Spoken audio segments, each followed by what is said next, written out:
really is just going to be like a rambling stream, I guess. Kind of just want to have my thoughts out there so that there's more information readily available for this character, as oftentimes what I see when there's talk about K. Rool, there's a lot of misinformation and misrepresentation as to what the character is capable of doing. So I'm not trying to say that this is definite by any means. I'm just really trying to start that conversation again.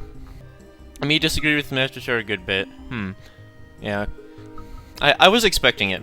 A lot of my takes are a bit out there with respect to other individuals. Alright, well, regardless, I guess I'll just start at the bottom. Okay. So, Corrin. Corrin is an interesting character in this game, especially with today's representation with, like, MK Leo, showcasing this character's strengths. Like, juggling with this character can be very scary. The aerials of this character are really safe as well. So, doing with shield pressure evokes a more of a lopsided RPS than what people are typically expecting when facing a sword character. RPS, I'll tell you guys what it is. It's a rock, paper, scissors. So it is the typical thing you'll see with games in general. I believe it coincides with like game theory, where you want to have something that can counteract something. So rock beats scissors, scissors beats paper, and paper beats rock, right? And in this game, it would be grab beats shield, shield beats attack, and attack beats grab. But for K. Rool, he typically does well against sword characters for the fact that he has comparable range to deal with a typical sword character's engagements. The key note to this is not just the fact that he has range, but also armor to effectively be faster than them in those respects as well. So, for example, if we were to just look at, say, Neutral Air, it's a frame 6 move, or forward air is frame 9, but if we were to, say, look at King K. Rool's forward tilt, this move has armor starting on frame 5 and has comparable range. So even in cases where they were to swing at roughly around the same time, K. Rool would have the armor to just beat out the option, and in cases where they time it similarly, they'd likely just trade.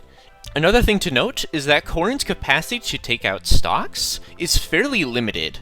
The options themselves are very strong since they are pretty safe, like landing nair, landing fair, but the thing about that is not only does K. Rool have the range to compete against those tools, he also has a move in the form of Crownerang, and it has a threshold of 12, or 14.4% in singles. And if we were to pull up Corrin, a lot of Corrin's moves typically do not exceed this threshold, especially the ones, like I mentioned, Nair does not exceed it, forward air does not exceed it, back air does. So knowing what few moves can break the armor can help both deal with the crown itself, or utilize the crown to its maximum effectiveness. The only thing I think Corrin has on here was Bear. Yes, back air ledge trapping is definitely a thing that needs to be taken into account. Something else to note about being in the corner, though, is that yes, Corrin's back air can break the crown armor, but it only does so when full hopped and when fresh. So it barely exceeds its threshold, but because of how the different mechanics of the game interact, it makes it very difficult for Corrin to actually make use of this. There's also the fact that they don't really have that dedicated of options to deal with projectiles except for possibly movement, but they also tend to be very floaty, which makes just like extending in juggle situations a bit more pronounced, like as a weakness, which K. Rool is more than capable for catching their landings with dash attack. Big ol' armor move, right? Just right through it. The one thing I think Corrin has going for them is that when K. Rool's put into a recovery situation when he's coming back to ledge, maybe they land that back air, right? And like high percent. So you're pretty much going to grab the ledge at a fairly predictable timing. In that instance, they can start going for pin 2 frames. That is what I think is the more concerning factor in this matchup. But yeah, that's like the gist of what's going on with this matchup. Definitely doable in principle, but the odds are stacked against Corrin. Alright, so Ridley. This character is in an interesting boat because they actually have more moves to directly compete with the use of Crown. Except they're a large character. So actually avoiding the crown itself becomes very difficult to do. It also makes it so this character is very susceptible to the double hit of crown, disproportionately across the cast. Like, it's to such a significant degree that there hasn't been a match with me facing a Ridley where a double hit has not happened. Like, it's actually kind of insane. And look at normals. Oh, doesn't exceed, doesn't exceed, doesn't exceed. Dash attack does, only when fresh though. And of course your smash attacks. I mean, a lot of smash attacks do, but it's more of a question of accessibility. Now, you could start to think about, like, hey, neutral air exceeds its threshold, only on the sweet spot, if it's full hopped, and if it's fresh, which is very unlikely to occur, because this is a very regularly used move in this character's kit. Forward air doesn't exceed it. Back air does, but it's also kind of slow. I mean, it's just a very difficult situation for Ridley to have to be in here. And then the up air and the down air technically does, but it's above and below, where Kairo's going to be more controlling horizontal space, rather than the verticality. At least from my experience, it becomes very difficult to actually close in on K-Roll. You have that movement, but your frame is so large that avoiding the projectiles forces you to be in the air a disproportionate amount of time, thus offsetting the ground mobility advantage you have. Like, the discrepancy between Ridley's ground movement and air movement is huge. Both characters can have difficulties coming off the ledge, as it's just kind of what happens with characters with large frames. But Ridley has to be a bit more particular about what he chooses in that regard, since he has to think about K-Roll potentially using Crown there. If I remember correctly, spiking K-Roll. Now the thing with that, though, is that it has significant startup. Yeah, it has a 30 frame startup, so you have to time it very well. And with such a long startup, I would not try and bank on that all that much. You're better off trying to get under the stage and forward air and back airing him. I guess I'll move on to Doc. So Doc is in an interesting spot.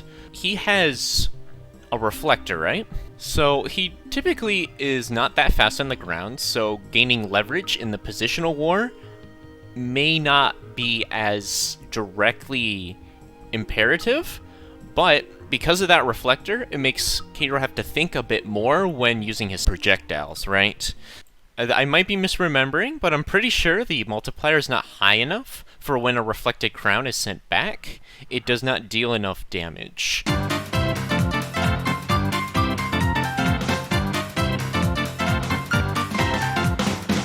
Now, he also has a projectile of his own, right? To sort of play that sort of exchange, right? But the thing is, even with those benefits in mind, K-Roll, when he tosses Crown, very likely doesn't move or lose leverage as a result of it. Sure, he might be at like a frame advantage deficit, but he's playing against a character with worse ground and air movement, while also having stubbier range. So his effective threat bubble is significantly smaller than K-Roll's. So K-Roll can afford to play those risks more. Just run away from Dr. Mario, yes. So, with respect to Mario, you can afford to go to triplats and then just circle camp him, which is, you know, it's a hot topic nowadays, on camping. But hey, if you're playing to win, sometimes you need to do it. Something I will note, though, is that if Doc gets into a position where he could potentially dash in and shield, then it starts to get a little bit in his own favor, where his out-of-shield game and boxing potential is stronger than K-Roll's, if that makes sense. So when you eventually do get in, it can be a bit threatening to deal with. However, simply note the fact that this move here, yes, it's frame 3, but look at how short it moves. I'm pretty much just paying tribute to the damage output that both characters can exert on each other, hit for hit, with K-Roll's damage how about being higher. So even in those cases, just by trying to play the odds and running in, K. Rool can still continue to afford even more risks as a result of his weight. Yeah, there it is. 133. Where's Doc? 98. Huge difference, while also having a better recovery. Last thing to note is the character's poor airspeed allows K. Rool to also just effectively have a better juggle game.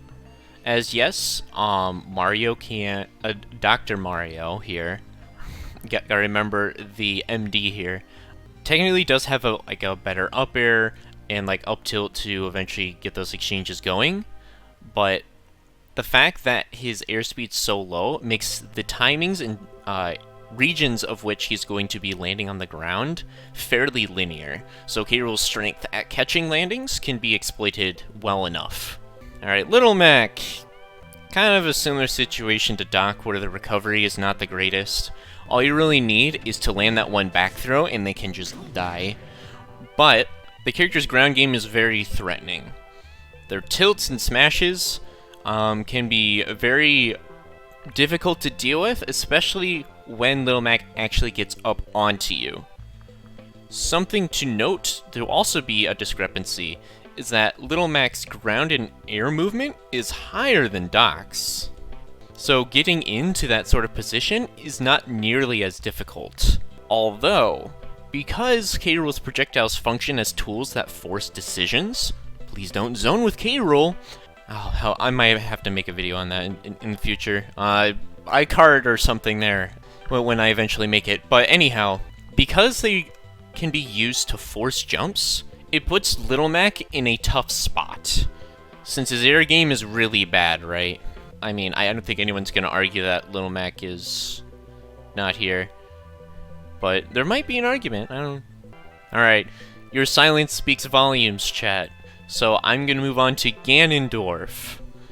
Now, a lot of takes I see surrounding this character makes him appear that it's not nearly as bad as what I think. The reason why I see this sort of stance is this character's capacity to edgeguard K. Rool. Now, it is fairly strong. However, the thing about it is that it mainly covers the area around the ledge, right? So people think, oh, I can't really come back since he's just going to be hanging around the spot where K. Rool's going to want to go. But what a lot of people are afraid to do is actually sacrifice your crown. So let's go to K. Rool, right? Go into his crown. It comes out, right? But then it also becomes this item.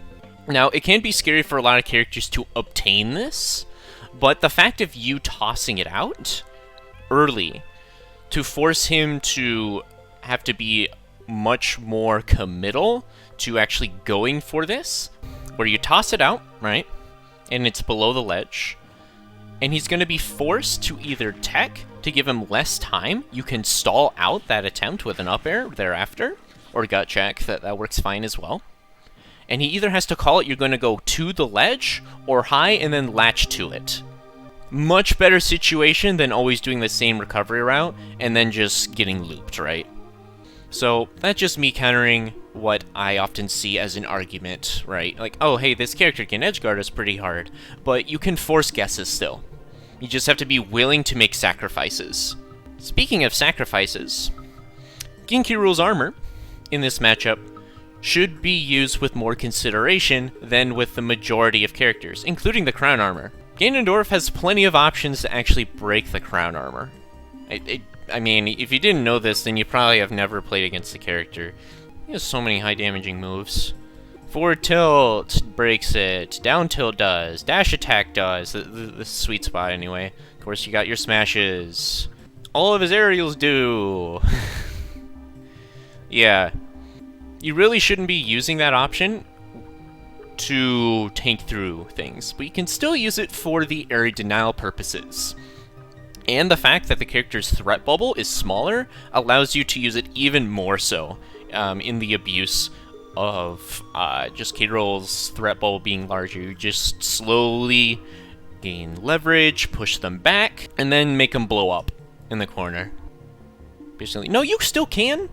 because of what I was just saying, the whole scope of his threat bubble being smaller and the preferred range for using Crown. I mean, I talk about it more in the Blunderbuss Tech video I made. I'll probably make an iCard for that. But in short, you want to be using it at a range that is just outside of your burst range. Just outside. Because if you use it within, the opponent's going to react and just hit you through the lag every single time. But if you use it from beyond that, your opponent will react and then not be able to hit you. So they're forced to play around it, and then you act off of their decision. And since Ganondorf's threat bubble is smaller, K. Rool can actually go closer and be more threatening. Similar sort of schemas for Ganondorf with Little Mac and Dr. Mario. Recovery's not great, and you can out-neutral him a lot. So those given instances where you can gain leverage will happen more often, and in those instances, it's less likely for him to get out of those situations. Big body being in the corner, not fun. Imagine playing as a big body without armored moves. Alright, anyway.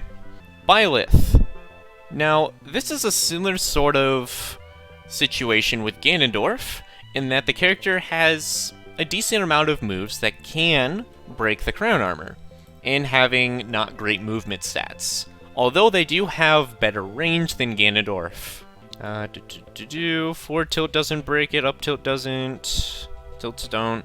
The tipper dash attack does when fresh. Nair doesn't. Forward air and back air do when spaced. And forward air looks like it only does when you full hop it though. So that's something to keep in mind. It forces them to be in the air more. It makes so the actual pacings they can abide by are more narrow, if that makes sense. The Bosch thingy, fail not arrow, can break it fresh, but if it's not fresh, you can just tank through it. That's another thing you may want to note. I'll see a lot of people forget this. Effectively, this character has a better mid-range than Ganondorf, which is why I put them here, but there's still a lot of things that overlap with sword characters that this character can still abuse. Being K. Rool, you have range, K. Rool's got armored moves that are effectively faster and have comparable range. That's like the gist of what's going on. Another funny thing to note here is the Ricochet Cannonball and how it interacts with Byleth's recovery. What you would do is you would run off the ledge, you would shoot the cannonball towards the stage, it would bounce off, but it still has an active hitbox. Now this sort of thing seems kind of bad to do since the setup time is very long, but against tether recoveries, they're oftentimes forced to go to the ledge specifically, which is where the value comes here.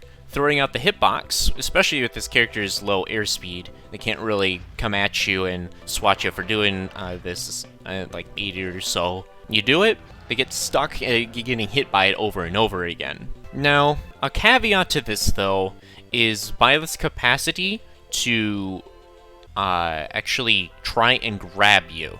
With the up special, what is it called? What's his move called? Sword of the Creator. Sure. I'll just call it sword move, sure. The sword move can reverse that situation and be very scary. Something to note though, is in the situations where it's going to force Byleth to go to ledge where you can at least threaten this option, is at such a position where they can't afford to stall very much. So in the event that they try to go for this, you can run off and go for Nair. Now, I know how odd this sounds, but there's a weird property to King K. Rool's Nair and the sword move here, in that K. Rool can actually tank the first hit of it. Like, it's considered like a hit grab or something, and because of that, K. Rool can tank the first hit, zoom down, and then hit Byleth for trying to do that. It becomes a 50-50 on if Byleth loses a stock at 80. Just something to think about there. And this sort of Ricochet Cannonball thing only gets worse against all the other tethered recoveries. I mean, when we get to the Belmonts, it's tragic. It's really tragic. Anyway, The character's slow movement allows the usage of projectiles for area denial stuff. You got that range. I don't think there's anything else to really note here. It's pretty typical RPS scenarios. Those are the more key points here. There's a few notable advantages, not as much of a degree as these characters above, but if they're on a good day, any of these characters here, I think they could do it. Alright, so, Robin. Now, this character has a similar issue to Ganondorf and some of the other characters here, where they're fairly slow. They're pretty slow on the ground and in the air. They also have Sword, and we know how Sword interact with K. Rool. I'm not going to talk about like all the different numbers, just like an overall thing that I think is a big problem. So that's the smashes.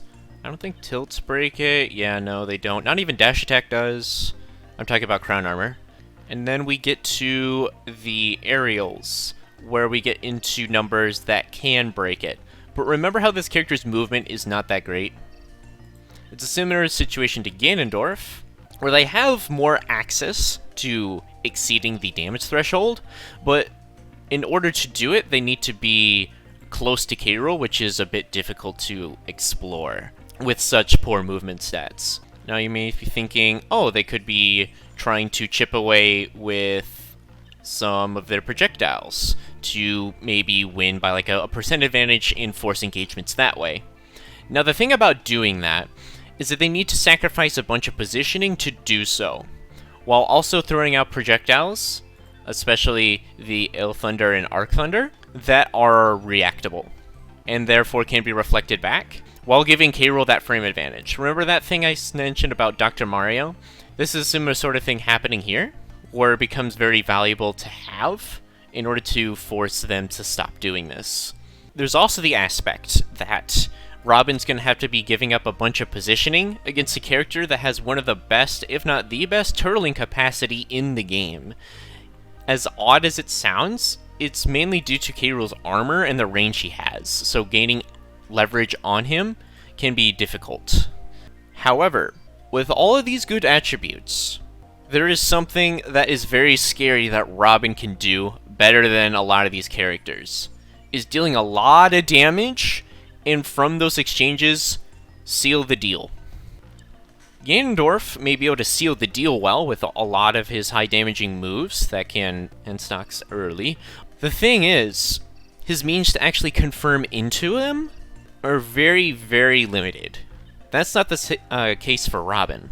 For Robin, they have Arc Fire. You can just throw that onto you, it breaks the crown armor before the crown can come out sometimes, and then just confirm off of it, do the 60-80 damage, you're off the level, and then you're put into a scary ledge trap situation. And then you can do even more damage, and then possibly lose your stock there too. Both of these characters can really tear into each other in a ledge trap situation. Oh, I can talk about the charge thing. Now remember how I was talking about that Arc Fire or the Electric Tome here? I don't know what the name is. Tome stuff. It has limited charges. So if you're willing to play the long game against Robin, that can give you leverage to go in cases where you wouldn't be able to otherwise. So say in neutral, you can start letting them play for that chip and just gain positioning, and then they lose their tomes. So even in cases where you were to lose like a ledge trap situation or a corner pressure, their mid-range is significantly worsened. So it gives you free reign to explore those areas to a higher degree than you would otherwise. It's a very odd decision to me where you put a timer on a character, where playing for timeout or the long game is an ever-present possibility for any character. Well, maybe not the slow ones, but most characters can play the slow game. Granted, when they guess correctly though, it can do a lot of damage still. Their up special can spike hero off stage sometimes, so that's something you need to constantly be thinking about. But if you throw them off the level enough times, they can just not recover. So, yeah, it's very much a battle of attrition. Very much a battle of attrition. Alright, King Dedede. Now, again, similar schema. I'm not going to repeat myself. High damaging moves, yada yada yada. The difference for this character is that the arrangement being that high damaging moves to break the crown armor, having the reflector, and then just not being very fast on the ground. He also doesn't have that great of boxing tools either, so when K. Rool gets leverage onto him, which is going to often happen, as being slow in a smaller threat bubble is, he's going to have a hard time actually getting out of those scraps. So we got a frame 7 Nair, but it's not a very big hitbox. And a lot of K. Rool's aerials are more than safe enough to not really have to worry about it. So it's a disproportional RPS that Dedede has to play around constantly. Now, something I often see noted about this character is that their ledge trapping can be very scary, which I understand. As soon as you see him setting up that Gordo, you're on a timer now, where if you don't choose something, the Gordo is going to hit you. Now, for most characters, there is a consistent counterplay to not have to deal with this nearly as much, going for a double jump aerial. The thing for K. Rool, though, is that it's more difficult for him to explore this, as he doesn't really have sweeping hitboxes to cover more desirable timings when the Gordo's going to be coming back. You generally will see either K. Rool grabbing the ledge just as the Gordo is about to come to it, or maybe re-grabbing. But the thing is, re-grabbing the ledge isn't ideal, and utilizing, say, up air, which is the other option I was going to mention, puts you in a lot of lag. And that is not good to have against a character that can seal its stocks really early. Yeah, that's like the difference between the other big bodies. I guess it's just Ganondorf this far in, anyway. Alright. Mii Swordfighter. Mii Swordfighter is a interesting character in this game. I think they're a little bit underexplored, but the matchup depends a lot on the moveset that they're running. Now, I'm going to be assuming they're running the optimal moveset, at least the one that I think is optimal. Now, the optimal specials I see potentially helping them the most here is having Hero Spin for their up special to help with dealing with shield pressure, as K. Rool's short hop forward air is -8, and as you can see, this move is frame 8. So K. Rool has to think a lot more when touching this character's shield. Their side special, I think, ought to be Chrom, as it benefits the most when it is used for ledge trapping. Again, exploiting this character's one of their weaknesses anyway. And the lingering hitbox can force K. Rool into a longer amount of hit lag, so even if K. Rool were to try and armor it, as you can see, the damage is not high enough to exceed it. But because of the hit lag, the animation is going to be lengthened. So even though this animation has like 52 frames of duration, there can be cases where it's thrown out and K. Rool's stuck long enough where Mii Swordfighter is able to grab them or just jump over it and land like a back air. And it exceeds the threshold right here as well. So it's another option you need to be considerate of. Their neutral special, I would suggest using Gale Strike, as this move can actually hit K. Rool sitting at the ledge. And in tech situations that Mii Swordfighter may try and force, this move can potentially lead to early stocks. Again, just exploiting the weakness of being at the ledge the big bodies have, and if you manage to take a stock early, big boon against a big body. Anything else to really know? Oh yeah, the other specials. The down special I would recommend is Reversal Slash. Should be pretty self-explanatory at this point. It's a reflector, makes K. Rool think about sending stuff back, especially so against using it when K. Rool were to try and reflect the Gale Strike back. Now, the duration of the reflector is actually fairly short. You can see 36 frames. And when the move here actually starts moving, it's very slow, right? So by the time K. Rool reacts to it, he's going to be oftentimes farther away. And by the time he reflects it back, Mii Swordfighter may very well be able to send it right back at him, and it makes it so you don't really want to be going for it as a result. And it just helps offset K. Rool's own projectiles, right? So it's like a double boon here. Now, I've been saying a lot of things that this character can do well, right? But as a result of using this optimal moveset, it changes how K. Rool's going to want to approach it, right? The thing is, from choosing, say, Hero Spin, it makes this character's recovery significantly worse. So it forces K. Rool to play for the long game, kind of like with Robin. All he needs is that one good hit, and then down he goes. Into the abyss, into the Shadow Realm. Can be a bit of an issue as a result, where this character's margin for error is significantly less for K. Rool. That's more of the issue I see. So picking Chakram, if you want to be using it as like a poke instead of, say, I don't know, trading in for Shuriken of Light and then having some other option, like Gale Stab to help with recovery, or even just like aerial mid-range exchanges. This move has a longer duration, right? So when it comes to K. Rool trying to zone break with Crown, for like mid-range exchanges or even long-range, Shuriken of Light can play more to that aspect of the game. So it really does depend on the moveset, but at least from what I can tell, the one that's more optimal still leaves K. Rool at an advantage. Oh yeah, something else to note, just to add further point to the exchange. If you were to say, go for Shuriken of Light instead of Gale Strike, your scope of actually taking stocks becomes significantly more narrow. As you may say, like, oh, Mii Swordfighter has down throw into back air as a kill confirm. Like, okay, sure. But the window for which it works is fairly limited, if at all. It's a similar sort of spiel with how things change for Palu, where down throw into back air only takes stocks off of K. Rool for a 5% window. I'm not kidding. Actually, this is technically not true. The range for which Palu down throw bear kills is actually much larger than this, assuming they have the stage to move more quickly into position. The key thing about this, though, is that when the confirm starts working, it is fairly precise to land, making mixing up DI a worthwhile asset to invest into.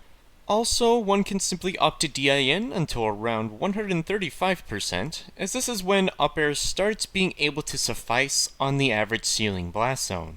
Things do get a bit easier though when Palu grabs K. Rool right at the ledge, which is where the mentioned 5% window thing is present. Alright, Kirby. Similar situation to Doc. Not the greatest speed, very stubby, can be walled out pretty hard against K. Rool as a result of his projectiles. Oh, recovering against him can be a bit of an issue. Now, Stone typically is seen as a pretty gimmicky move, right? But against K. Rool, using it to edge guard him, amongst like other characters, I think this is a little bit unexplored, using Stone for the edge guards. So it has enough armor on it. So amongst just having that better boxing options, again, just similar situation to Doc. Is it noted on here? Because it does have armor, like a damage threshold. Well, just note that it has the 11 frame startup, and it has enough on it to go through the propeller. And you may think like, oh, K. Rool could just stall out the potential of it, but then you're facing against a character that has a stronger stalling capability than K. Rool. Just wait it out, and then see that K. Rool has to grab the ledge. So typically you're going to want to try and use clever use of the double jump K. Rool has to hopefully get back to stage, or hope that they time it in such a way that you are sent towards the stage rather than away. I highly encourage banning walled stages for that reason. So like Kalos, have that go bye-bye. I mean, Yoshi's is being fanned out, but in the case that it's not banned in your area, I would also just suggest avoiding that. Alright, Jigglypuff. This character can do a lot of damage, and scrapping with the character can be big scary. But getting in is very hard, especially against a character that is designed to be functionally more like a wall than most characters in this game. Now, it's also the fact that this character really can't land. This character's floatiness makes it very difficult for them to land on the ground, similar situation to the typical swordies, where they're a bit floaty. And it's especially bad since this character is so light, and, well, K. Rool has such a strong up air that in those situations, Puff can die really, really early. Something that Puff does to offset this major weakness is the capacity to take stocks really early, either through a forced tech scenario on platforms with, say, pound, and then you could do pound into landing up air, into rest, and you could also try and explore edge guarding a bit. Try to do like some forwarder chains at some specific percent windows. Though if K. Rool's out of those windows, he can just DI out and either threaten with the reversal of gut check, or simply fast falling and then just outspeeding Puff's own ability to chase him and then just come back to stage.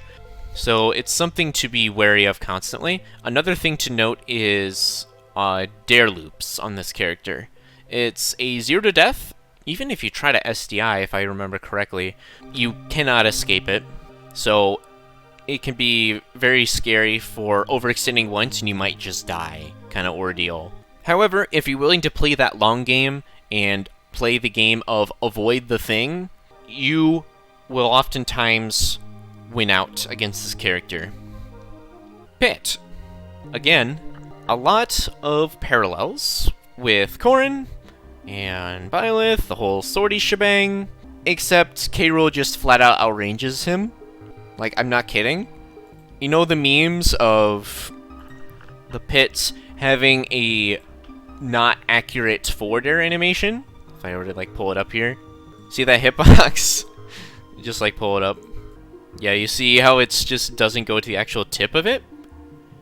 K. Rool's back air outranges this. So if you ever suspect they're going to be doing this, feel free to just mash back air and it just hits them. Tragic. And of course you have that exploration of using forward tilt. Yes, it does still outrange it, but you're more at risk of trades occurring. And even if, like, back air trades, you just get combos, which is funny. But forward tilt trading, you're still winning the damage war. Pretty nice to have. Abusing this character's recovery is also an alleyway. Kind of like sword characters, you can just go for a runoff nair. But against them, you can explore the ricochet cannonball shenanigans, kind of against tether recoveries, or just simply going for down air shenanigans. The thing is, though, which keeps them from being here, with these boys over here, is their capacity to rack on damage. It's very, very high. And to explore confirms is also pretty significant. So they have down throw into nair, into nair, into nair, kind of like what Palu's going to be doing.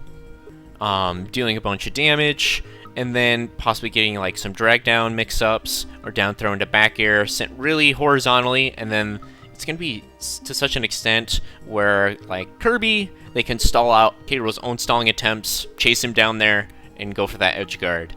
It's really just a battle of odds and playing the long game that puts them here. Alright, so for Zelda.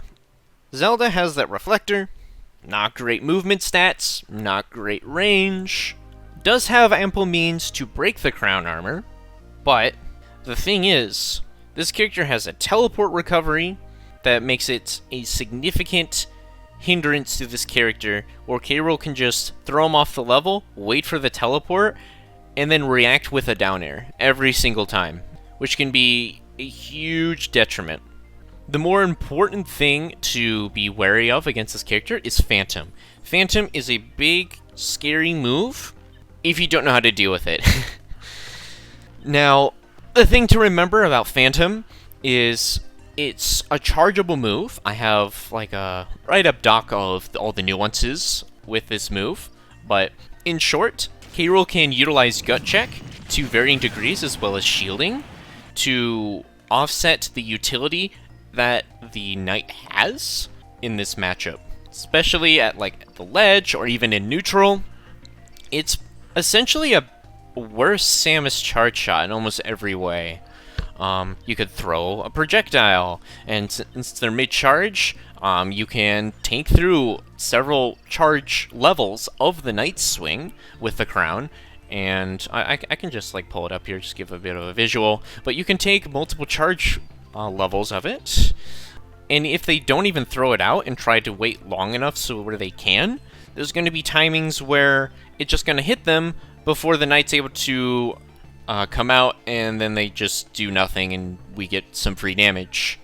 Not even the potential of a reflect, because they're stuck in lag. So it was like, there's the knight, and it ranges from 5 to 17. So only towards the upper end of it does it actually start to break the armor threshold on Crownerang. Additionally, this character has plenty of means to actually take out stocks through just playing for stray hits. The forward air and back air, very strong moves that do exceed the damage threshold. Let's go ahead and just show it here. 20 damage, 20 damage, big scary. But the KO confirms that this character has are not that great on K. Rool. You have landing nair into like forward air, but the thing is, when you do that, K. Rool can tank through the multi-hit and then hit Zelda for trying to do it, which is a bit of an issue. Something else to note here is the other scopes of exploring taking out stocks, like in like a confirm, for instance, are like down throw or down tilt into like forward air, back air. But if you know how to DI them, you should never be getting hit by any confirms off of it. Maybe down tilt because it's so fast, but definitely not down throw. You can just react to the animation and DI accordingly. Now, the more of the scary option here is down air, but again, you're playing against a character that doesn't have that much range. Comparable movement stats, to be fair, but using such an option where it actually exceeds the damage threshold to beat the armor is not going to come up off that often, unless you're just spamming the move willy-nilly, in which case you should be punished with that. Like, that's on you. That's on you. Din's Fire is a joke. If you see him trying to use it for an edge guard, just up air it or air dodge. You should never be getting hit by it. Yeah, I think that's about it. See my matchup guide in my Discord for details if you need to learn this matchup more for some reason, rather than this TLDR. So, Luigi. This character can grab you and kill you, but getting that grab is really hard. Sort of a similar situation with Jigglypuff, except his recovery is worse. Like, significantly so. Where trying to time like the down air for like a lingering aspect of it is not all too bad, and if he's forced to use green missile, he's done. Boarding platforms, not too bad. However, I will say that when he has advantage in terms of like a ledge trap scenario, or even like edge guards, which he can force the position to get those edge guards well through his high damaging combos. Just send him far enough where he's forced to recover at an odd angle. And even for like a ledge trap, you can use Zair to hit somebody at the ledge. It can be pretty scary. Especially if they know what they're doing, they can do Zair into down air, and you're done. Like, if they get that off, goodbye. GGE. Another thing to note about the ledge traps is Luigi's down tilt. It's frame 5, -2 on shield, and it has 13 frames total of duration. So you can just throw it out, you react, and then he can just sit in shield. You just down tilt shield. And by the time you react, he's in shield, you do something, up you out of shield, you die really early. So yeah, this character, if he gets stuff going, he can be very scary, but the odds are just against him. It just doesn't stack up as well as what K. Rool can do with respect to Luigi's kit. Ice Climbers. Similar boat to Luigi. Insane damage output, can possibly take stocks at 0. Until you start camping them. The difference, though, for them is that exploring juggles is actually more on the table, since their juggle game is a bit, well, not just a bit, significantly stronger than Luigi's. They can go like up air, uppy, and you might just die. See, I think it was Pound Gluto versus that one Ice Climbers. Yeah, this character can be very, very scary to fight for that very reason. Now, an interesting thing to note, though, is that if you were to separate them, they become significantly easier to deal with K. Rool's large and high damaging moves being more than enough to actually separate them. It's not just a damage war that's often times what characters need to micromanage to then separate. Gator can just do it because big armored crocodile go burr. And once you get that going, big gains. It's also the scope of abusing their recovery, kind of like Luigi. Though in a different way, you can just run off, let them hit you, and then Popo doesn't recover. Yeah, it's kind of tragic. Alright. I might not talk about the different parts of the character. I'll probably just talk about them together. Yeah. So I'll just skip that for now. Bowser Jr. So, this is a similar situation to Luigi and Ice Climbers, where this character's damage output is really good, but getting that hit is very tough. There's also the scope of the character's recovery not being all that great, and not having that great of hitboxes to contest K. Rools in respect to the different states. Down air, K. Rools up air and up tilt go right through it every single time if you know what you're doing. Getting off the ledge or recovering is very, very tragic. Like, if K. Rool tries to go for like a lingering down air, you could argue that, oh, what if Bowser Jr., say, goes for an air dodge to dodge it, okay? Sure. But if the K. Rool player is well adapted to this matchup, it is a bit of an acquired skill. You can time it in such a way that you can armor the swing that the whatever the state is called when he's not in his Mecha Koopa anymore. Just to give you a bit of a visual, K. Rool's downer does linger, right? But also the armor lingers, but for an even longer period of time than the hitbox does. And since the swings of the hammer are more lateral rather than vertical, you can abuse the armor to just tank through them. Yep, see the swings, very horizontal. And in the event that you do that, Bowser Jr. is in so much lag that you just throw him off the level again. Over and over. You may not be able to do it that sustainably as in loop them that much, since the damage on the swings are pretty significant, but you're likely not going to do this too often to begin with, as if they go high, K. Rool can just read it and then F smash them thereafter, or down smash, and they die really early. Especially so this character gets more damage dealt to them if you hit Bowser Jr. instead of the cart. Like, that's such a big impairment. There's also timings where you can go for the down air, and then it just misses, but he dodges past you, you're not in lag, you just shield it, and then he's like minus 30 something, and that's just out of shield down tilt, which is GG. Both characters can tear into each other really well. Bottom line here. It just comes down to K. Rool having more access to pursuing those goals. Alright, Wii Fit.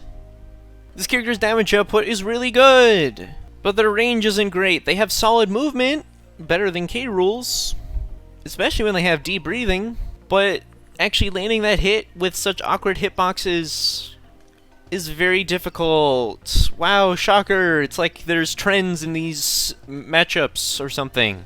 Character doesn't have that many means of breaking the armor without gaining deep breathing either. It's like back air and I guess the sweet spot of forward air, but good luck hitting that.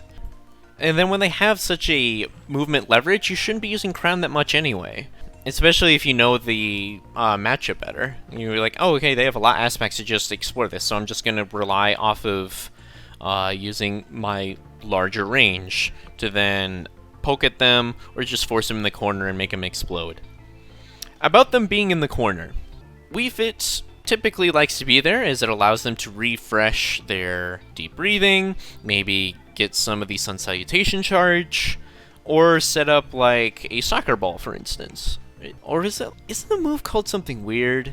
Yeah, header. Yeah, header. Yeah, that thing is a 15 frame startup move that does differing amounts of damage. So if it's staled a bit, it's never going to be breaking the armor on Crown. So you can get away with tossing it over and disallowing them to actually cycle the use of this move. So it forces them on the ledge, and you can just run up and then do your ledge trapping shenanigans. So it constantly puts Wii Fit on a back foot, and then you have that high damaging output, but K. Rool is able to box out the character pretty well. Weakness in the recovery department, K. Rool can run off an air or go for down air. Stalling doesn't really help because K. Rool's just going to be waiting for them to come to ledge anyway. Yeah. Ike. Sword character that's kind of floaty. K. Rool has armored moves to just offset that range, as they're effectively faster. Woo! Recovery is not the best, but it is better than Chrom's, as a result of their side special.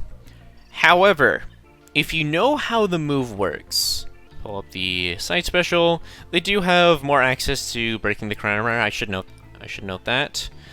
So side special, it's a frame 16 startup move, and you can charge it to varying degrees. It deals 13 damage. Cool.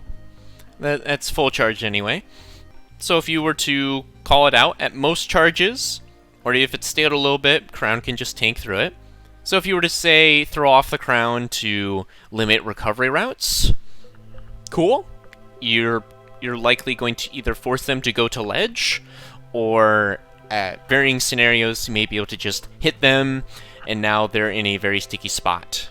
Additionally, the startup of the move is something else to note. It's frame 16. It's fast enough to not be reactable, but if you were to be just a little bit away, you can react to it being released. Ergo, if you were to run off the level and just follow Ike, you can treat it similarly to Luigi's green missile, although it is harder to react to, so you do have to be a bit farther back. But once you position yourself there, you just wait, react, gut check, they go bye-bye. And do I need to really talk about Aether? You just walk up and gut check, and then they go bye-bye. Now, the thing with Ike that makes it so he's not that bad at fighting K. Rool, I'll again note the crown armor having ample means to actually break it, which is very nice.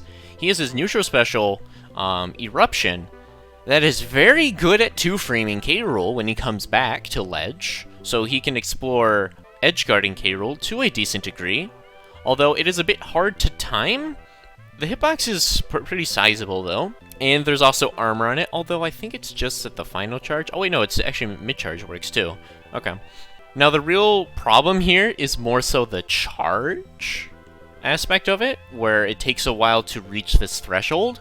Though, if you were to plan a stage with wider blast zones than Town, it's not unheard of for, say, going for down tilt back air. It doesn't kill yet, but then just charging Eruption, K. Rool is likely going to be donezo as a result of that. So both characters can edgeguard each other fairly well. Ike's juggle game, I would argue, is stronger, thanks to his massive up air. It's very, very big. You can actually extend off of platforms to a sizable degree, but actually landing these hits can be a bit more difficult thanks to K. Rool's better burst potential, and having armor to directly combat the range advantage that Ike would have otherwise. Yeah, that's more of the bottom line here.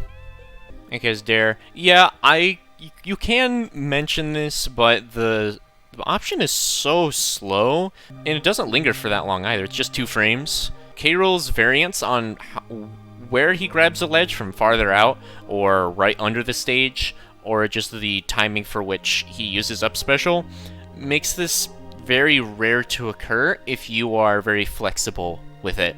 It's more so Eruption that's the issue here. In other matchups, down air may be used more, but for K. Rool, he's gonna want to use Eruption more, if that makes sense. Let's talk about Chrom. This character has Sword. He's pretty fast, But sword armor interactions. Yeah, I'm gonna try to really not repeat myself here. Character's recovery is very bad. Just throw him off the level once and he is going to die. The character's juggle game is pretty strong. Kind of like an Ike situation where wrecking on damage can be pretty nice to have to sort of offset that weight deficit. But Chrom has to do so much more. He has to win neutral several times, where K-Rool needs to win neutral like once or twice to actually manage to threaten to take stocks, or even just take them outright. Back throw does wonders here. It sends him at such a gross angle where he's forced to use up special oftentimes. Man, it's really tough where these characters can have really good like on-stage presence, but just a bad recovery can just turn things all the way around. Roy, sword character, armor, not a good mix for Roy to deal with whatsoever. There's also the fact that playing to mid-range is not great for the character either, since their burst potential is worse than K-Rool's. Playing for even like the spaced versions of his moves is unideal. There's some situations that are beneficial, like some combos, but the thing about that range is that all of his aerials, except for down air I guess, yeah, down air, and full hop fresh back air, do not exceed the damage threshold for Crown. So it's an ever-present option that Roy has to think about. Is he going to use it? Is he not? And if he is, I gonna get like chip damage and then get jabbed, crowned, and have a bad time. This character's recovery is significantly better than Chrom's, though, mainly due to the fact that the hitbox is positioned better, and the degree for which Roy can grab the ledge is much better than with Chrom. Chrom can only grab the ledge when he starts to move down, while Roy is not bound by that. Guess Chrom is like a hidden melee character, because that's how it was in Melee. You can only grab the ledge if you're moving down. Something else to also be aware of here is the ever-present scope of both characters tearing into each other in their respective advantage states. Except Roy can't really edgeguard K-Rool that much.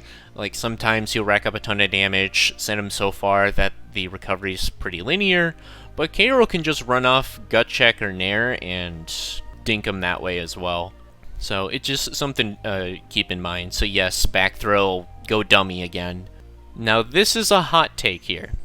I'm probably going to see a lot of comments in the edited video of this disagreeing with this stance. Now I understand that this character is fairly new, and the counterplay to this character is a bit weird to sort of describe. I would recommend reading up on my matchup write-up that I did in my Discord server, but to put it simply, K-Rool has a better mid-range. This character is very punish game focused, kind of similar scope to Luigi, where they need that overextension to get some stuff going. Their burst potential is really bad, ergo their mid-range is very poor, so getting those hits are going to be a rarity against a character that has a stronger capacity there. There is the whole scope of K-Rool having ample means to break the blocks, thanks to his high damaging moves, and that they're so big that in the event that, say, Steve tries to retaliate with, I don't know, minecart to catch K-Rool landing on the ground, he's going to be so far away that he can just gut check or roll or just avoid the situation there. I'm hesitant to agree because of Steve's capacity. Now, I do think this character can be scary in the damaging department, as a mistake can lead to a lot of damage, but it's a similar sort of scope with Luigi and Ice Climbers, where if you play the game of avoid the thing, like Luigi, it's grab, and Ice Climbers, it's stay out of their tiny ball of death, essentially, because desyncing. For Steve, it's again, avoiding that sort of big damaging thing, being the up tilt mainly. Sometimes grab can lead to these high damaging exchanges, but K-Rool can oftentimes throw out Crown to force different kinds of exchanges, and if, say, they were to just shield, okay, just resets the situation. Cool. or even just gives you a positional advantage here. Let me just pull up Steve here. And you may also argue that, hey, this character's range isn't that bad since he has disjoints in all of his moves. But even in that case, K-Rool has an advantage, typically against those sword characters, with the speed and range range matching sort of scope there, with the armor very much putting the swing in K-Rool's favor. Something else to note is K-Rool has one of the stronger capacities as a character to do some weird things with his blocks. So K-Rool can dash attack and walk up his blocks if there's like a gap for whatever reason. K-Rool has plenty of means to force that sort of one step kind of ordeal, as if you're like making stairs or if there's like a gap in the wall. You can walk up and just zip up on it, which is funny. Puts him in no lag and breaks any blocks above him. And dash attack, if you were to do it, he would go over, dash attack, damage the block below, and then the weakness that dash attack has, being the end lag, gets completely eliminated. So in the event that say, hey, I'm going to try and catch them for swinging at my blocks with dash attack, or like minecart, well, K-Rool's going to be dash attacking, possibly armoring it, and if you try to time it such that you hit him towards the end of the move, he's going to be in no lag, and then he's able to just act with gut check, jump, nair, or whatever. K-Rool's armor and how it interacts with Steve's ledge traps is actually kind of dumb. So I'm pretty sure you all have seen this at some point. If not, I can still describe what's going on here, where Steve would place a TNT on a platform and then just sit under it, mine, and then up tilt on reaction to whatever the opponent does. Like, okay, it's a pretty big hitbox, it can cover a lot of things, great. But K-Rool can just nair through it, which is hilarious. Or even gut check works all the same. I think Kirby Kid did it recently. I might show a clip here of that, of him just using gut check. Done it plenty of times, but Kirby Kid finally gets the reflect. It's crazy in how that ends up happening here. Additionally, Steve's recovery and ability to land allows K-Rool to just say he's landing, K-Rool's up tilt, and up air go right through the anvil, and then hit Steve, which is hilarious. You can gut check it if you're feeling adventurous, but I would still recommend up air more. And when he's recovering, just spam down air, and you're likely gonna hit him. The speed of which he grabs the ledge is pretty slow, kind of like the pits, although not to nearly as big of an extent. Like if I were to show the speed, if I go to specials, yeah, it's frame 23 startup. It's pretty slow. And there may even be spacings or positions where you're able to just react to the startup and then just down air them. Like, it's kind of ridiculous. There's also the scope of playing the long game that K-Rool can do that Steve really can't. The thing is, if you were to play a very active presence against this character, he's going to be forced to spend resources a bunch to do whatever Steve's going to want to do. Like, I don't know, maybe throw out minecart. Maybe he's going to try and swing at you with his moves and spend durability on them. Maybe use like down air or place blocks or whatever. That preface on using resources can be exploited, as it puts a limit on how well he can perform. Kind of like Robin, what I was describing earlier, where if you were to just simply wait it out, or put him in a position where he's forced to spend resources a bunch, like throwing him off the level and breaking the crafting table, keep throwing him off, keep having him spend that off stage. Yeah, it's a very, very tough situation. Yeah, all in all, this matchup has a lot of underexplored stuff that I would highly suggest just playing around with the game, ergo just labbing stuff out. There's been a bit of a resurgence on some of this sort of perspective as of late, so please read my matchup guide in my Discord or just playing around with stuff, yeah.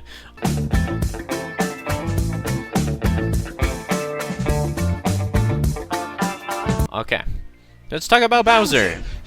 I'm gonna get a lot of flack for this as well, as a lot of people think that Bowser is the best super heavyweight in the game, and I don't blame them. This character has a lot of good tools. His up B out of shield, it's frame 6, and it's decently sized. Look at this funny move. It's frame 6. Wow, incredible. Now, note the size of it though. It's not that big. And what move does K. Rool have that is able to, when spaced, be safe against even Game & Watch up B? We'll get to him eventually. This move is safe enough where that cannot punish him. So I would more so say that it is an RPS evoker rather than an outright amazing out of shield option. And even in the case that, say, oh, they're not allowing me to space it, you can utilize Nair.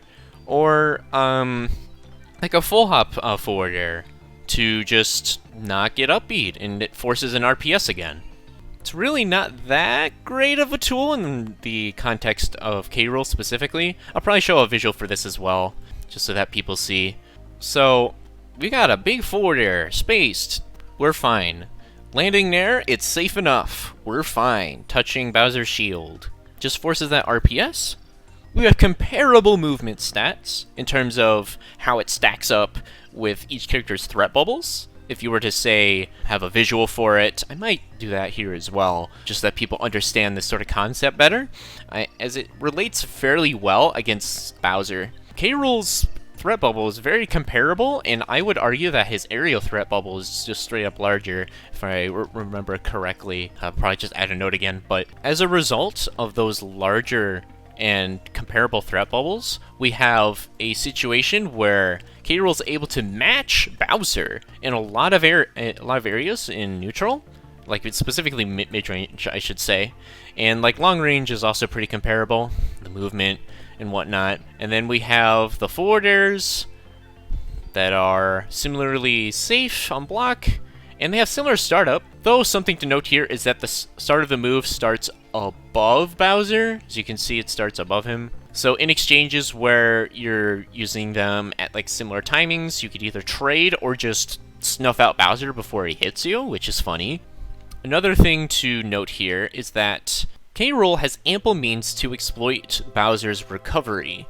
Now, the timings of which Bowser can grab the ledge are a bit wider than what K. Rool can do, simply because the up special here can be vary the height it goes at through various levels of mashing. If you mash towards the start, you get more horizontal, and also you can effectively stall a bit, and towards the end you gain a bit more height, so it helps you vertically.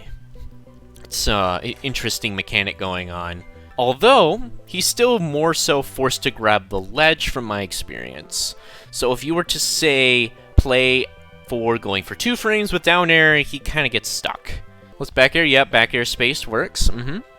Although I wouldn't use it too often just because of how slow it is. Another thing to note is when Bowser touches our shield, what sort of scope does he have to continue to lay on pressure? It's typically one of the faster options, right? So maybe jab, or his grab, or like the flying slam here. All of those options are slower than what K. Rool can do. So the scope of timings and or options that Bowser can do, K. Rool can just do better. He has a frame 4 jab instead of frame 7, for example here. And his forward air is -5. And his nair is -4. So safer, and he has faster options. So I would argue he has a stronger ability to lay on shield pressure, for example here. There's a bunch of small interactions like this that I could ramble on here, but the main focus is that he's going to be winning neutral more often as a result of these exchanges being more favored towards him, as well as K. Rool having a stronger edge guarding game. Something to be wary of when fighting Bowser is the RPSs that he can kind of force. It's with Flame Breath, Flying Slam, and his forward air. So when, say, he's trying to engage onto you, it's going to be doing one of those 3 options typically. And if you guess right, you can pretty heavily reversal him, and when he puts you at the ledge, for example, Flame Breath can mess with K. Rool's recovery a bit and rack on considerable damage that way, although you're not dying from it, which K. Rool can seal out stocks in those exchanges while racking on damage, with Bowser not doing that.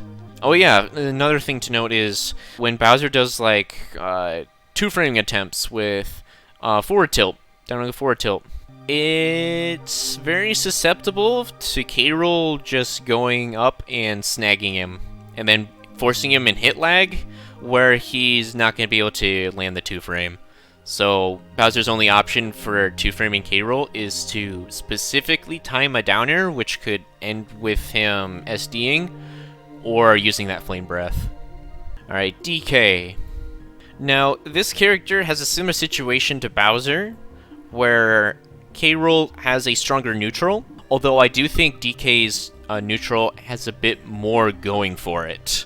Namely being that he has better grounded movement and air movement, in addition to having something to charge to provoke engagements. As that Giant Punch is a very, very good tool for him. It helps him in disadvantage. He can just tank through stuff at the ledge. It helps him in advantage as well. Again, when he's going for a ledge trap, if he reads K. Rool is going to be doing something, K. Rool might just die at 60 at the ledge. Like, that is crazy. But when K. Rool gets the momentum going, he can do a lot of damage too, and potentially seal out those stocks. Now, the difference between these characters more so befalls that neutral and their disadvantages being distinctly different. Now, K. Rool's neutral, I would argue, is stronger because of his kit more so coinciding to the walling game than DK does. Now, DK does have a strong means of doing it because his tilts effectively serve as swords. But remember the overarching problem with sword characters. K. Rool has effectively faster options, while also having the comparable range. Ergo, this benefit is not as strong as what some DK players may think, or just people in general. I shouldn't point out specific groups here. I've seen this all over. What else to note? That disadvantage, of course. DK's disadvantage is weaker than K. Rool's because his ability to land, let's address this first, is not that great. His ability to land is very narrow. He doesn't have great moves to contest K. Rool's juggling tools, or just that many tools in general. He's such a big frame, so landing the hit on him when he's trying to come down is not that hard to do. Getting out of the corner, he's a big body, very difficult. Now, he has a bit more going for him than the other heavyweights, because he's able to utilize armored moves. Again, that Giant Punch if you let him get it, or Headbutt. This move has armor on it as well. It can also do significant shield damage. So say K. Rool's trying to react to an option, sitting in shield, or just nairing a bunch. This is a thing that needs to be considered a bunch, as you just mashing nair can just be armored. You get damage dealt to your belly armor against a character with a lot of high damaging moves, so he could end up breaking it. Very much could.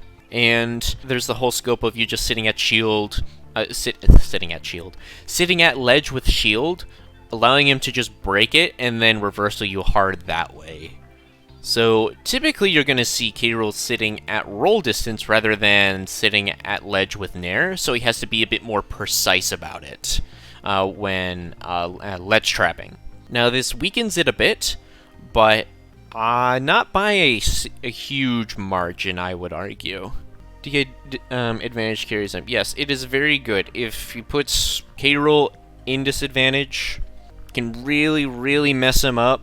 Can contest K. Rool's own recovery if he's sent far enough out.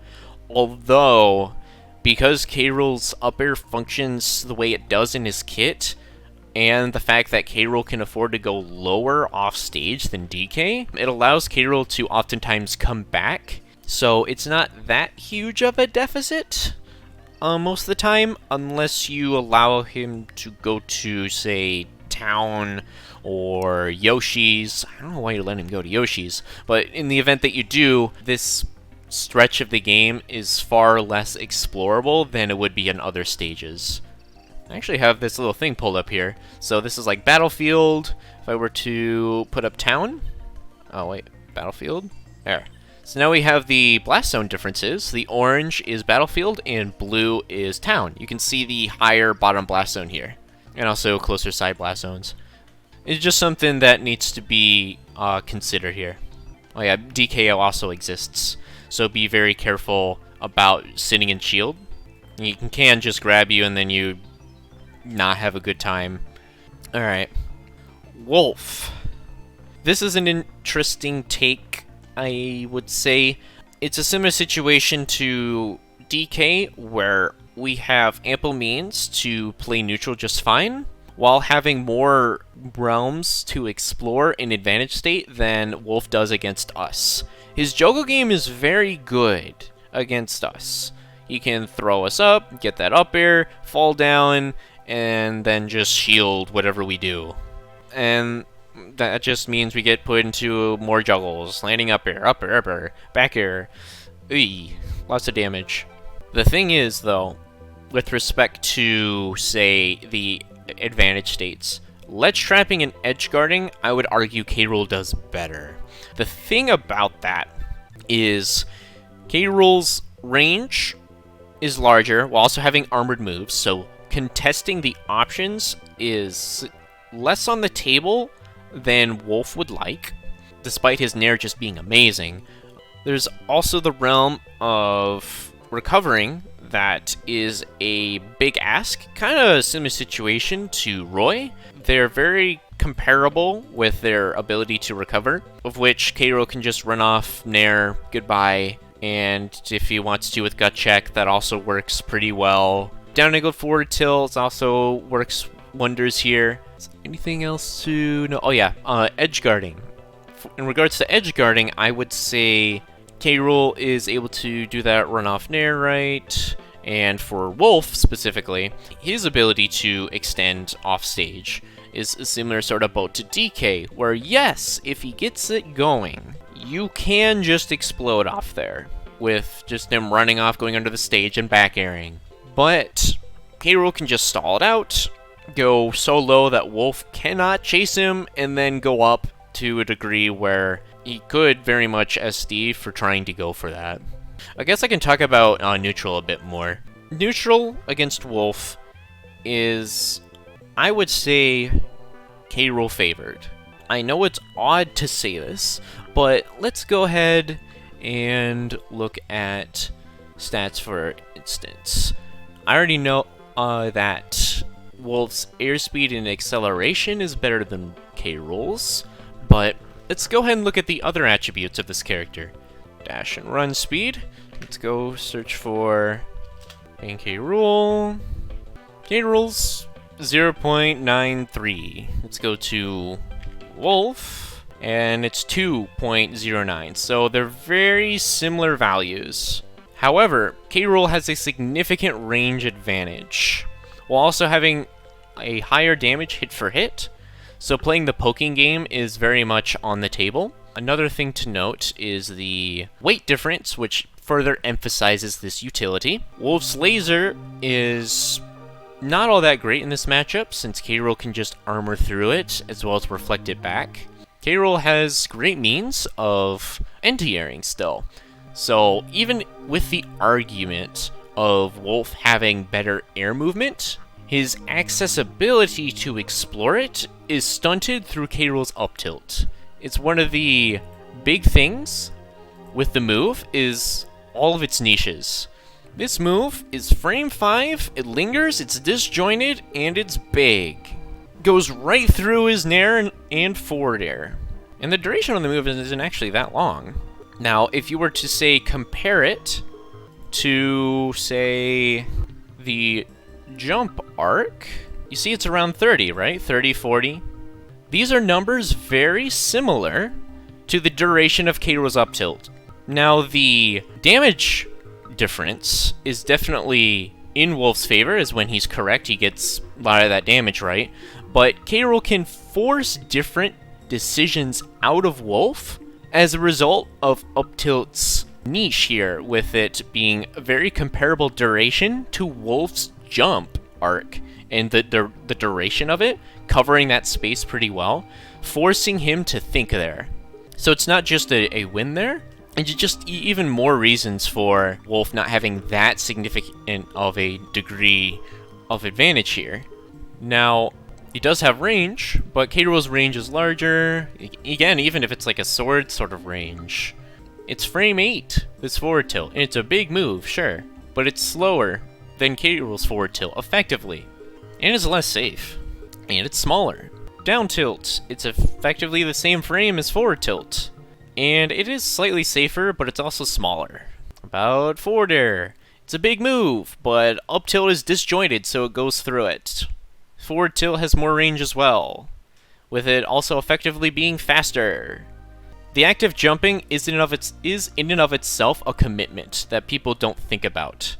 So when you see them in the air, you are able to see that, okay, this is the options they have, and this is the options I have to retaliate.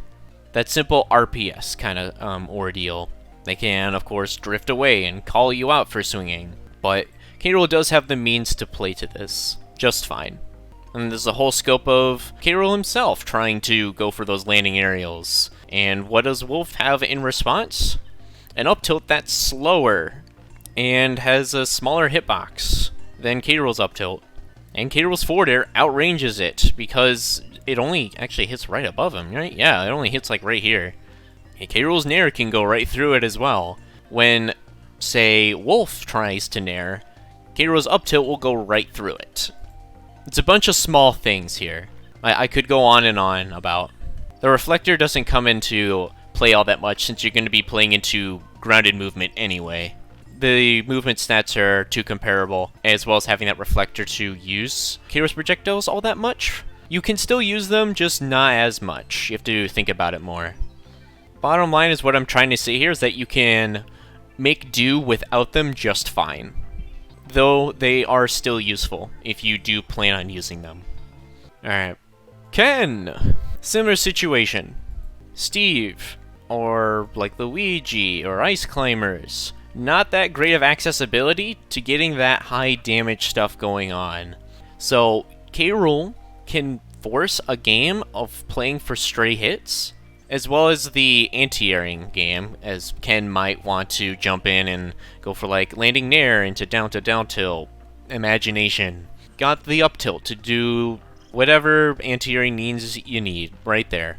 Bam. K. Rool's projectiles go through the Hadouken. Cannonball depends on staleness. The crown goes through no matter what. K. Rool has more range, so that's pretty nice to have. So his mid-range is better. Scrapping can be a bit of an issue. Landing for Ken can also be a bit of an issue, as, say, Ken's airspeed is not great.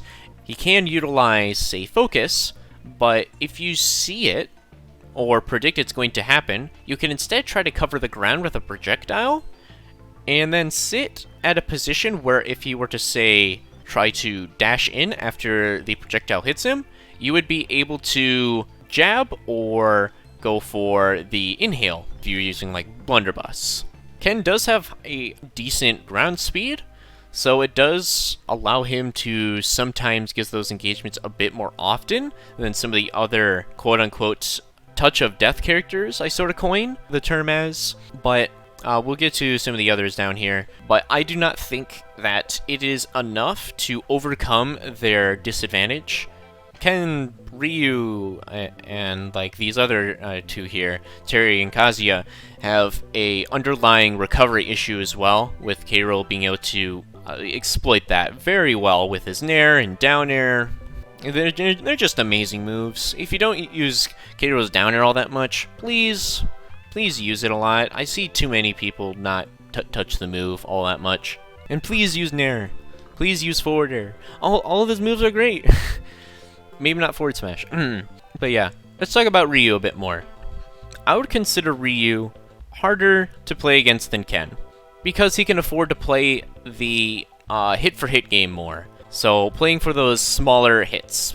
This is because a lot of his moves are high damaging enough where it actually makes K. Rool have to think a bit more about the given engagements that he's going to want to try and evoke or have to deal with. So yeah, boxing with him you really don't want to do. Bunch of damage, hard to contest options at this range. And what else is there? So like the aerials here, a lot of them are much higher damaging than Ken's. So like forward air does 14 damage, breaks the crown damage threshold, and deals a sizable amount of damage. Back air, it does sizable amount of damage and can be special cancelled. And his down air too. All of them can do it. So you really need to think about your crown usage, despite Ryu's lower movement stats. If you are far enough away for you to consider use for it, then go ahead. But in terms of using it to armor a move, I would try to avoid using it a bit more than you may use it against, say, Puff. Something else to also be aware of is the Hadouken and Shakunetsu, right? Yeah, Shakunetsu and the regular Hadouken. Both of these also lose to K. Rool's own projectiles, with Shakunetsu being especially vulnerable since the priority on it is actually fairly low.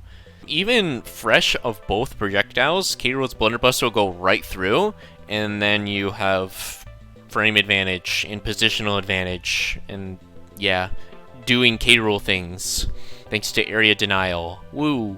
Now let's talk about Terry a bit. Similar situation, boxing you do not want to engage with. You have lots of damage there. Now the thing is, Terry has less means to actually break the armor, just by a little bit, with respect to Ryu, although he has higher movement. So, I would argue that Terry, possibly, would be a bit more difficult to face than Ryu, as he can play that hit-for-hit game more, thanks to the higher damaging moves, but he also has that movement advantage to potentially get those engagements more. And the non-existent projectile sort of scenario doesn't really matter for these two. Ryu's Hadouken and Shakunetsu is more of a matchup-specific thing.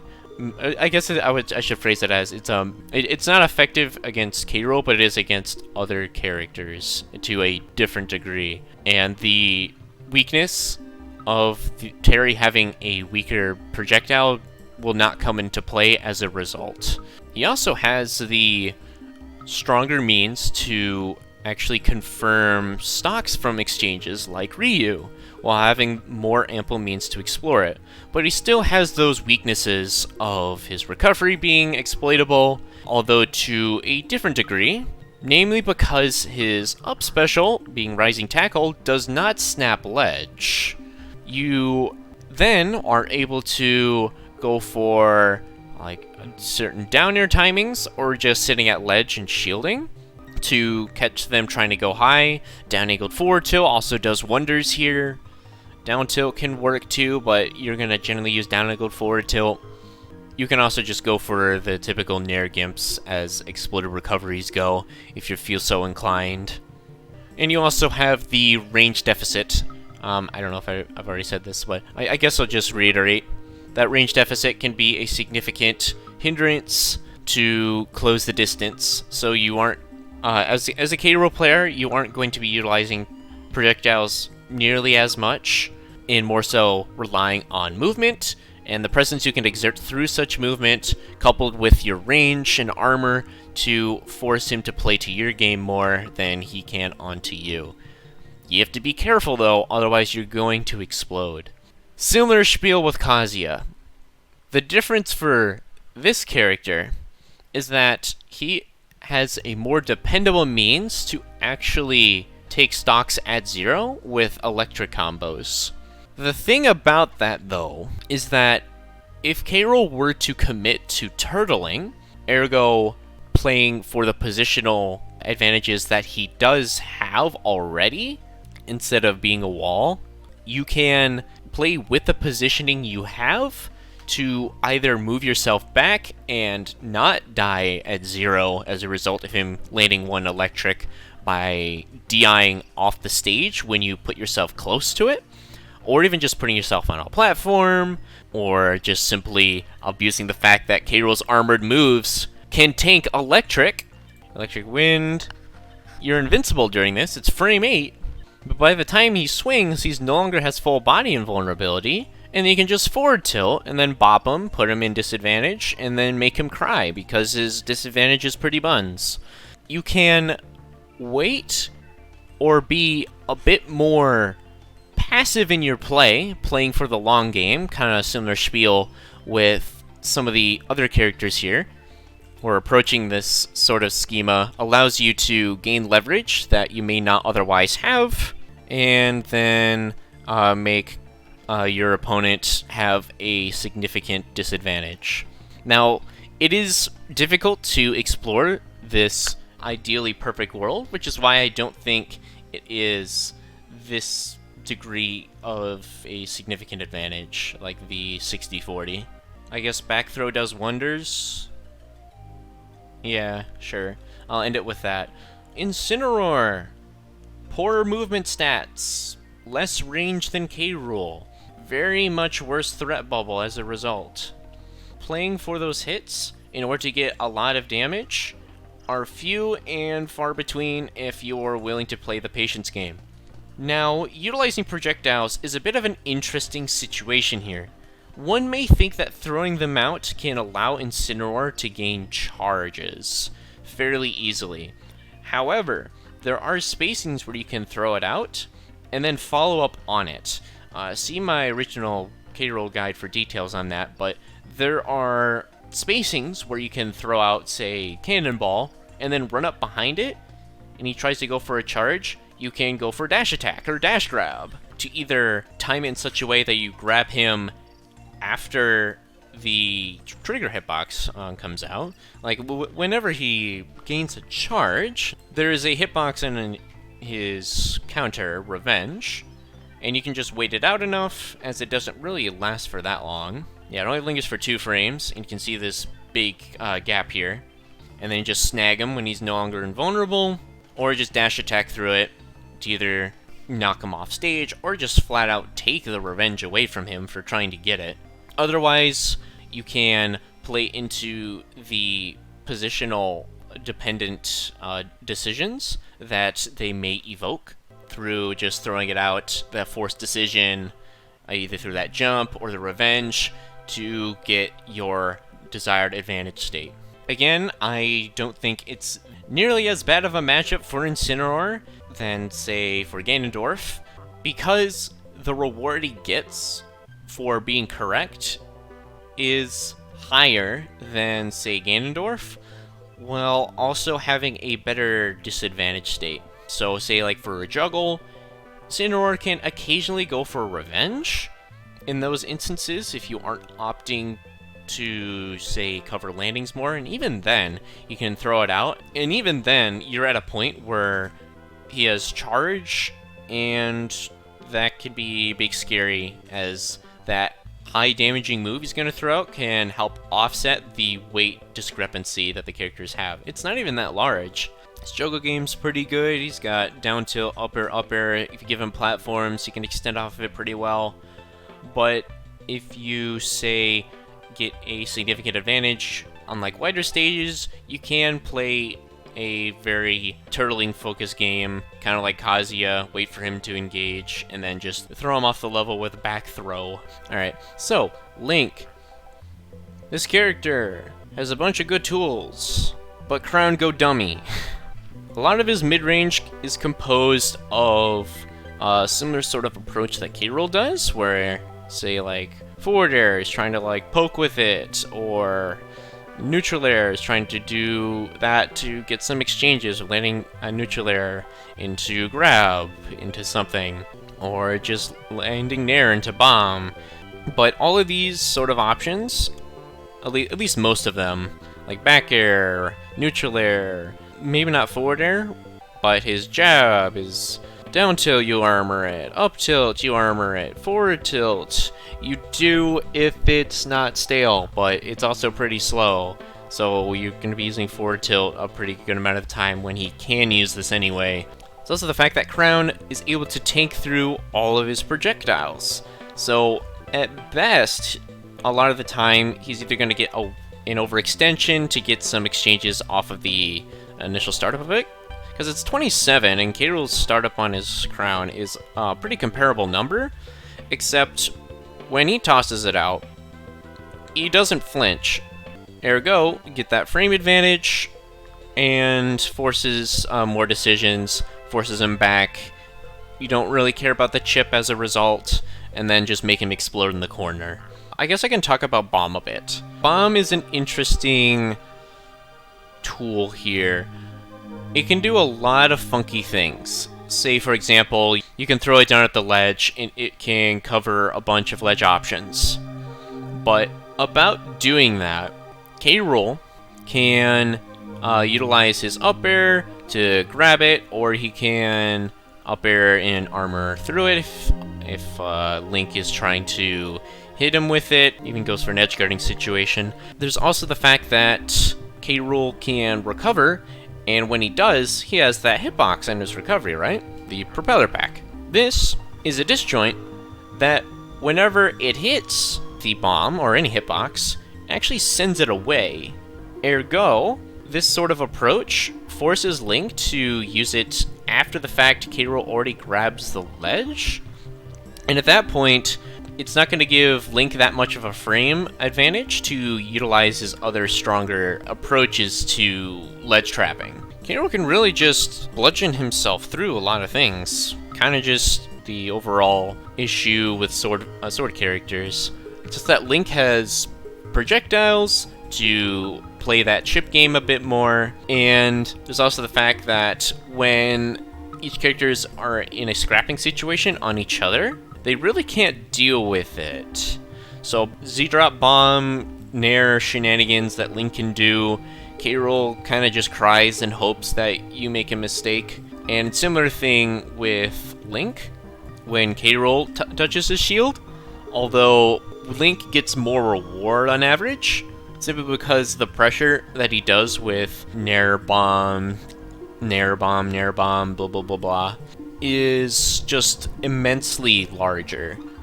Because when he's right, he gets a bomb into landing fair or landing back air, and he gets kill confirms that way.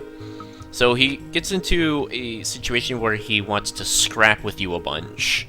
However, you can treat it as the avoid blank situation that Kazuya or Luigi kind of have, where for Link specifically, you can take the bomb. So you can force him to hold on to the item more to then make his ground game worse. K. Rool has ample means to force different ranges of decisions onto Link that Link cannot force onto K. Rool as a result of K. Rool's comparable range, the armor dispute, and we have Crown being able to just zone break pretty well against this character, while also being able to abuse his recovery.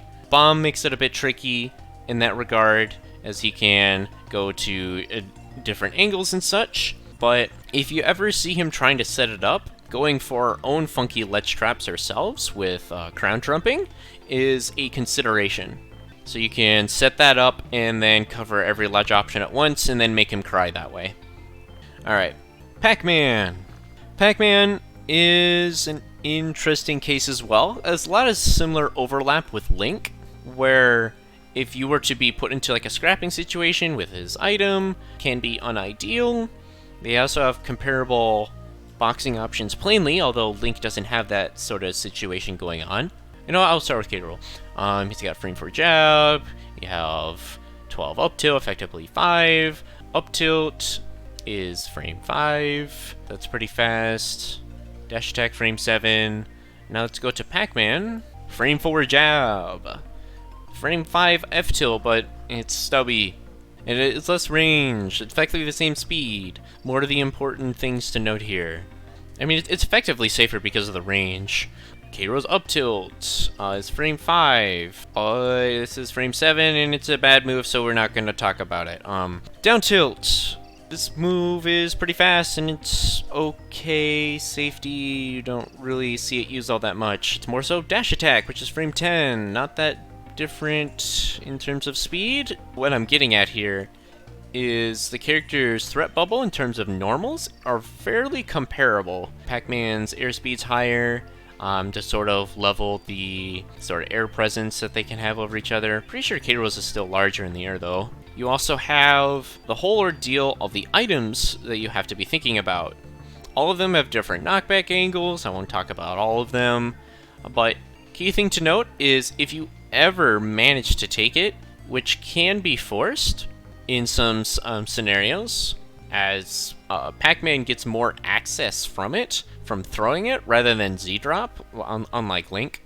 If you call it out, you can just take it, and now Pac-Man's ability to play neutral is now at a significant disadvantage. There's also the fact that K. Rool's crown is able to tank through almost all of the different fruits. It doesn't key, but all the other ones it does. So yes, it does tank through Bell. I catch so many people for not knowing this.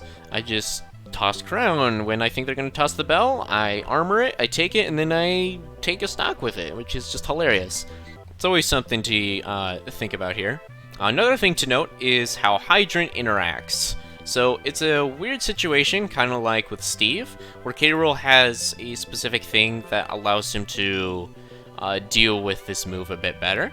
K. Rool's up air goes right through it and is able to hit Pac-Man when he uses it. It's also the fact that if K. Rool were to walk up to it and use Gut Check, it can launch it. It can just launch it back, as well as being able to just reflect the hydrant back whenever Pac-Man were to try and set up one of his ledge trap shenanigans. An important thing to also note about Pac-Man is that the grab is less usable in shield pressure scenarios because of its speed.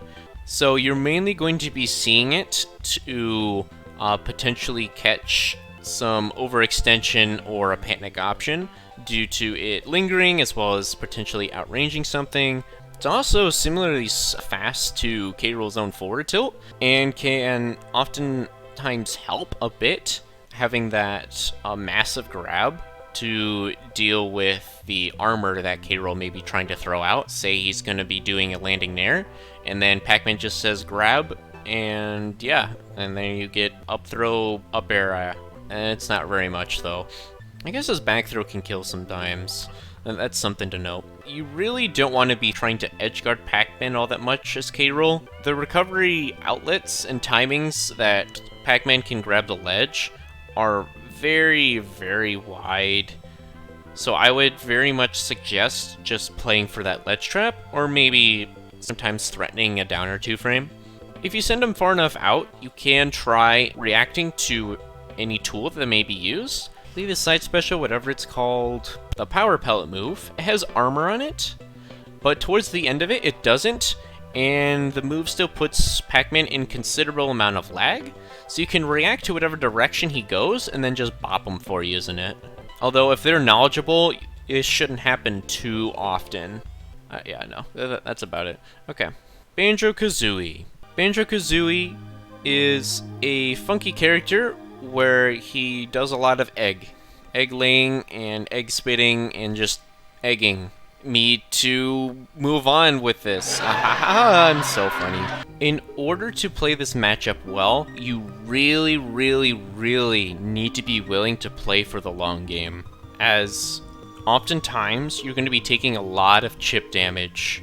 It's a similar sort of situation to Duck Hunt, which is down here, where you can, get it? Because Duck Hunt can, haha. You very much can explore this turtling realm, because K. Rool, he can tank through eggs a bunch with Crown, and through breaking that, you can force him to the corner and then just make him explode in the corner, yada yada yada.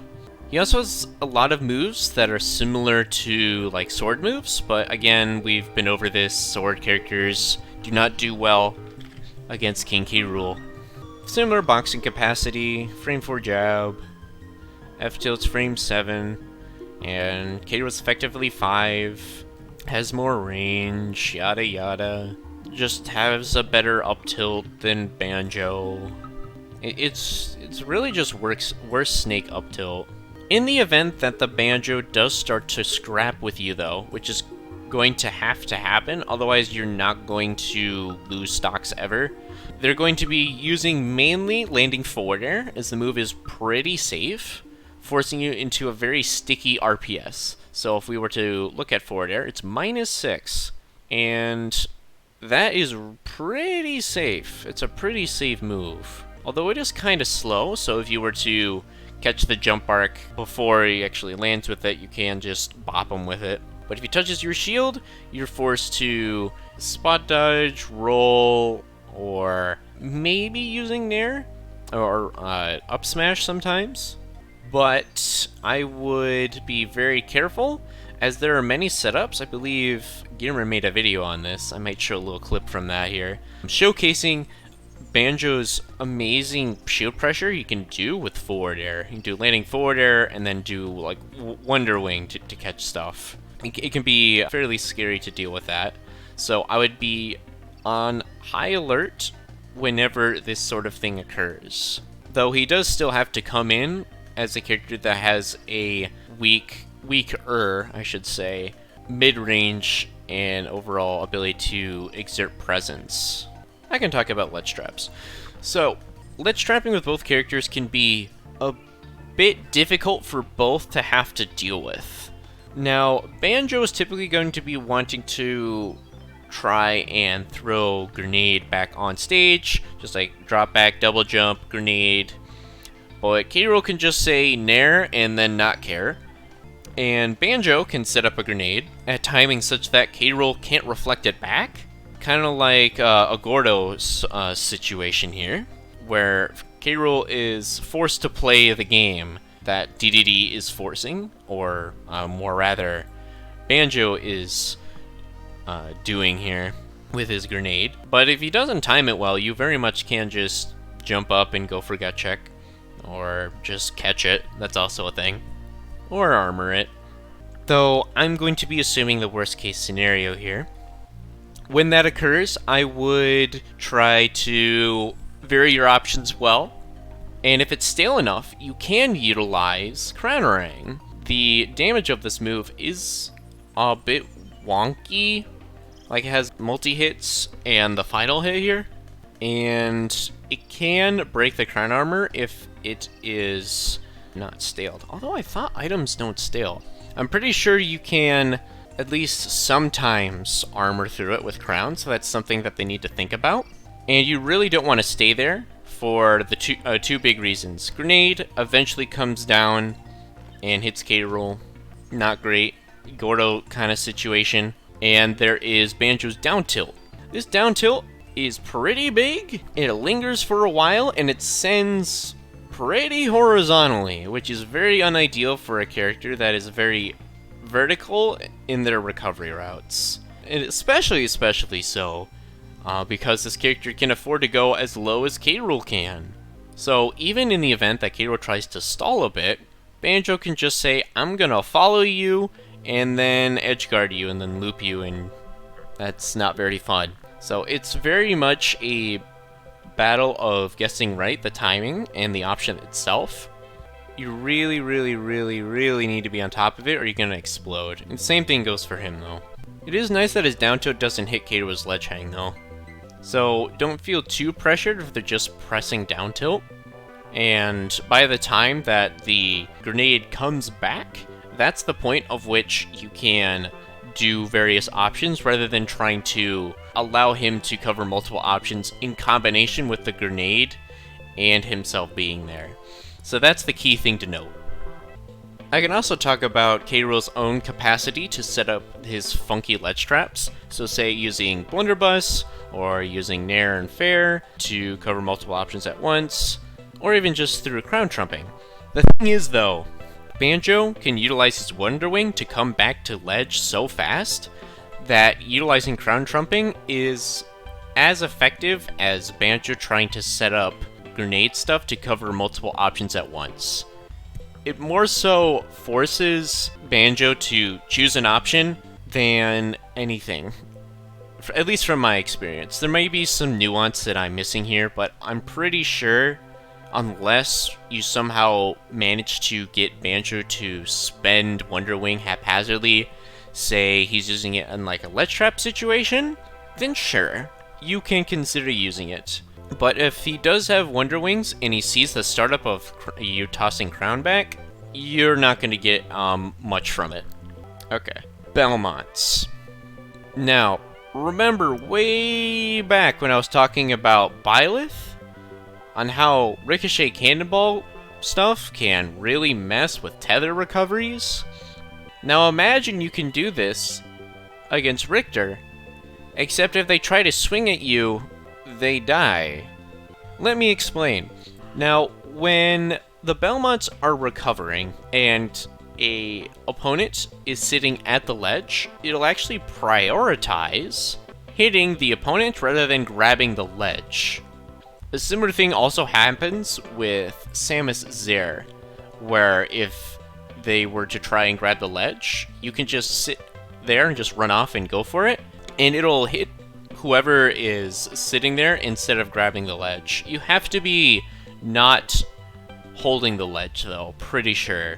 So you can go for it, they can tap you, and it's not going to grab the ledge, you tech it, and now you're at a frame advantage, you just nair, and now they're forced to recover in an odd spot where then they just can't afford to do it and then get gimped. And if they don't try to go for the tether recovery, at positions and percents where it'd be applicable, of course, where they can't mix up with their up special, then it's either they don't make it back at all, or the Ricochet is going to allow K. Rool to have a frame advantage and then just dunk him anyway. Back throw does wonders here for gaining the position dependency here. Neutral is a very funky game going on, where both characters can play to whatever they would need to for those given instances. So what I mean by this, forward tilt is frame 12, same speed as K. Rool's own forward tilt, except it has more range, so it can outrange him and poke. Although only at the very end of it, so if you're using it within this sort of bubble here, then oftentimes K. Rool's forward tilt is sufficient for that. I can talk about ledge traps too, but I'll note about like neutral exchanges, which you'll see a lot of forward air and back air. They can break the armor on Crown, only if it's full hopped and fresh though, and spaced. And since these moves are going to be prominent tools in the neutral to apply chip damage, to force K. Rool to have to engage a bit more, you're not going to see this not armorable state all that often. I am noting this specifically because if the Belmonts were to, say, sit back and use their special moves more, K. Rool has a reflector and moves to just say no to the option. Namely the armor again. Like, his armored moves are just saving graces, honestly. They're so good. So that forced chip forces K. Rool to engage a bit more, possibly forcing overextensions to allow him to utilize Holy Water a bit, which can be a bit bothersome. Except for, remember how I was saying that the crown thing isn't gonna happen all that often? So you can just take the hit, and then toss crown, and then slowly inch him back, and then make him explode in the corner. Now, about the ledge traps.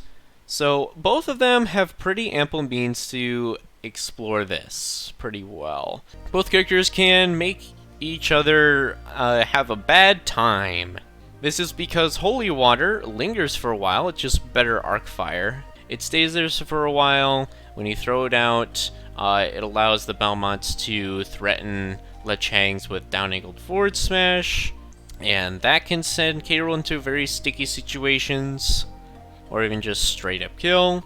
While for Robin, for instance, this sort of thing can simply not hit K. Rool, depending on what timing, of course, or just tap him with the lag of the move being so long, allowing Robin to not consistently threaten Lechangs as much as the Belmonts. Robin can threaten with down smash, sure. Kind of like what the Belmonts can do with down angled forward smash. But the thing is, in order to utilize it, Robin needs to dash forward and then do it. The Belmonts do not. They can do it from so far back that you can't really do much about it. You're stuck at the ledge, it's lingering, and I'm pretty sure the duration of the holy water is shorter. Arcfire, 63 in comparison to 40 something. 45, yeah.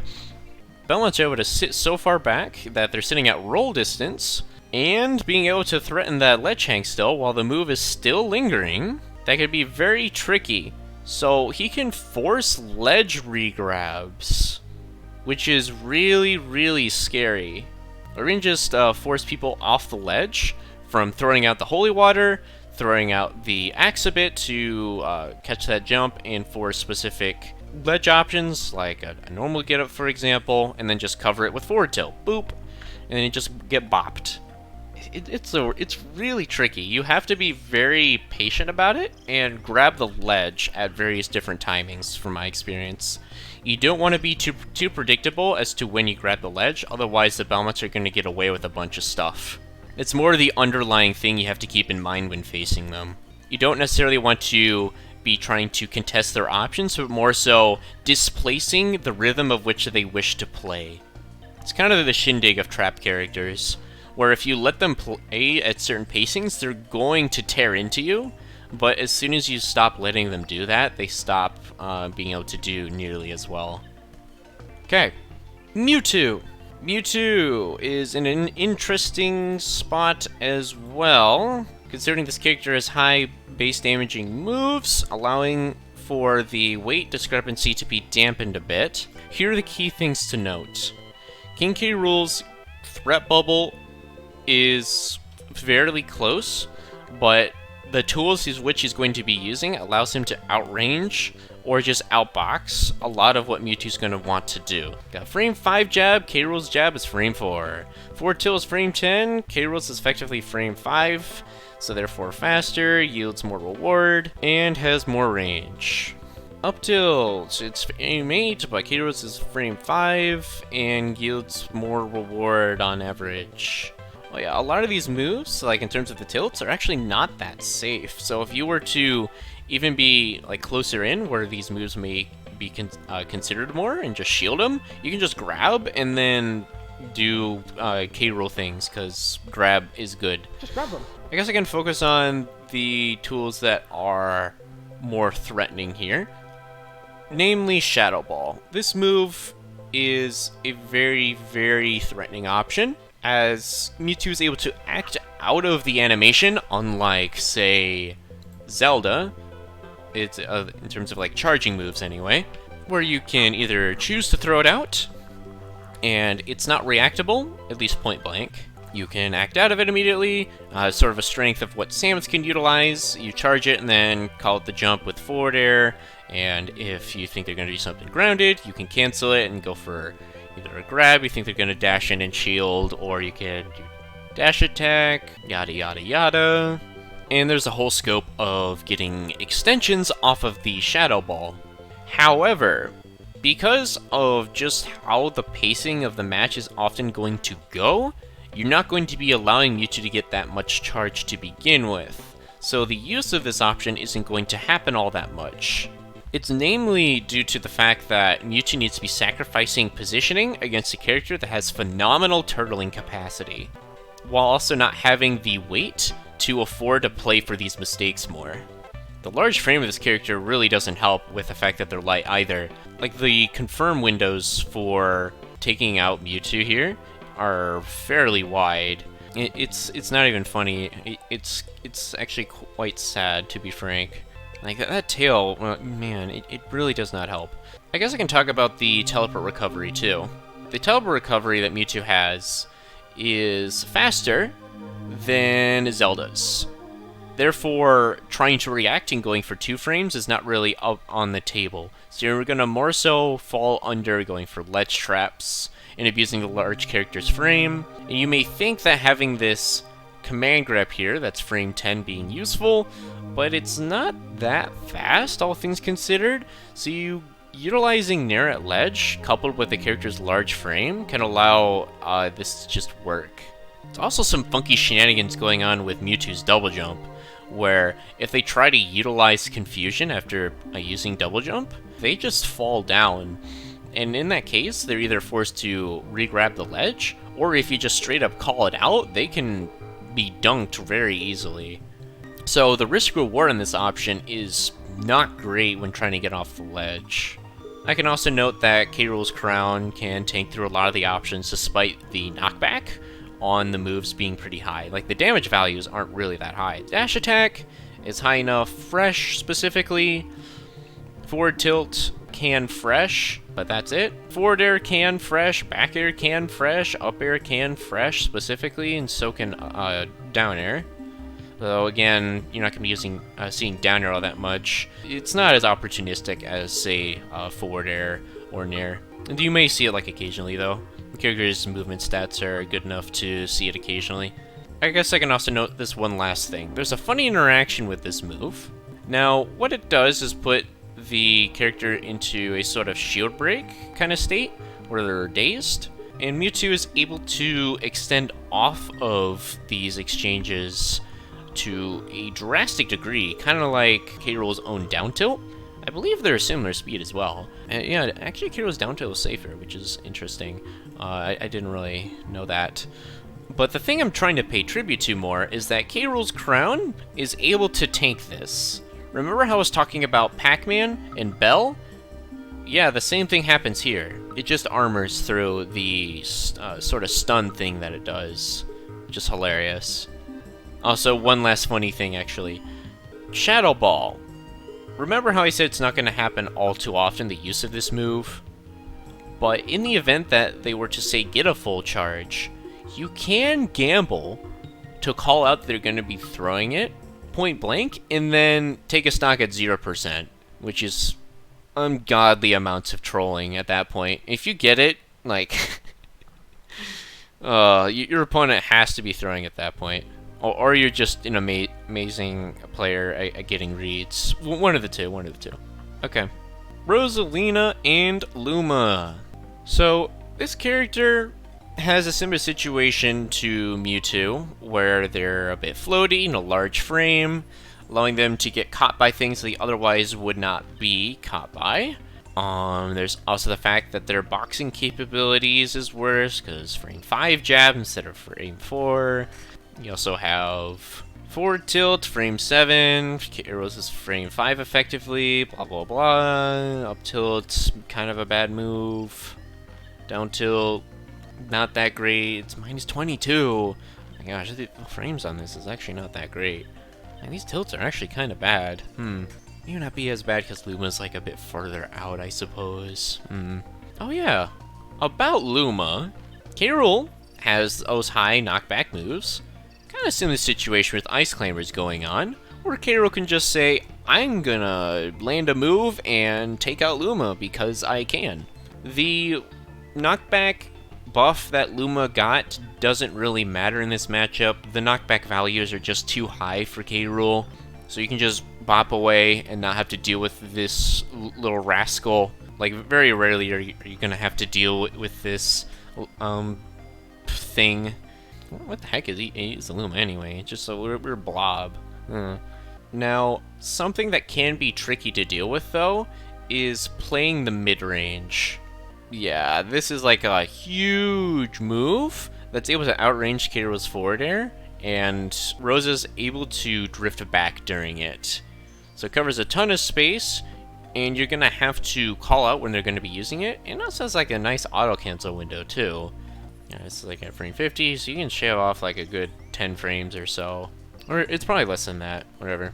The frames don't really matter here all that much. It's more so trying to get that initial hit can be difficult, since Luma can, in combination with Lucina's massive hitboxes, can make getting around the wall a bit difficult. So you may consider utilizing K. Rool's armored moves here. However, if you guess wrong, you can be thrown off the level and then get down aired a bunch and then have a fun time. So what I often see is individuals defaulting to utilizing Crown, as it's not inherently a bad option, since you're going to be able to tank through the majority of what Rosalina is going to be throwing out here. However, because of how the move functions as a projectile and an item, you can end up giving Rosalina the item, and that can be really, really bad. Yeah, right here. It's frame 4, it's actually really fast, and the range on it is huge. Now, what you're going to typically end up seeing, though, because of the duration here, is you're going to throw it out at this range, and then either try and tank through an option, or they're going to end up taking it.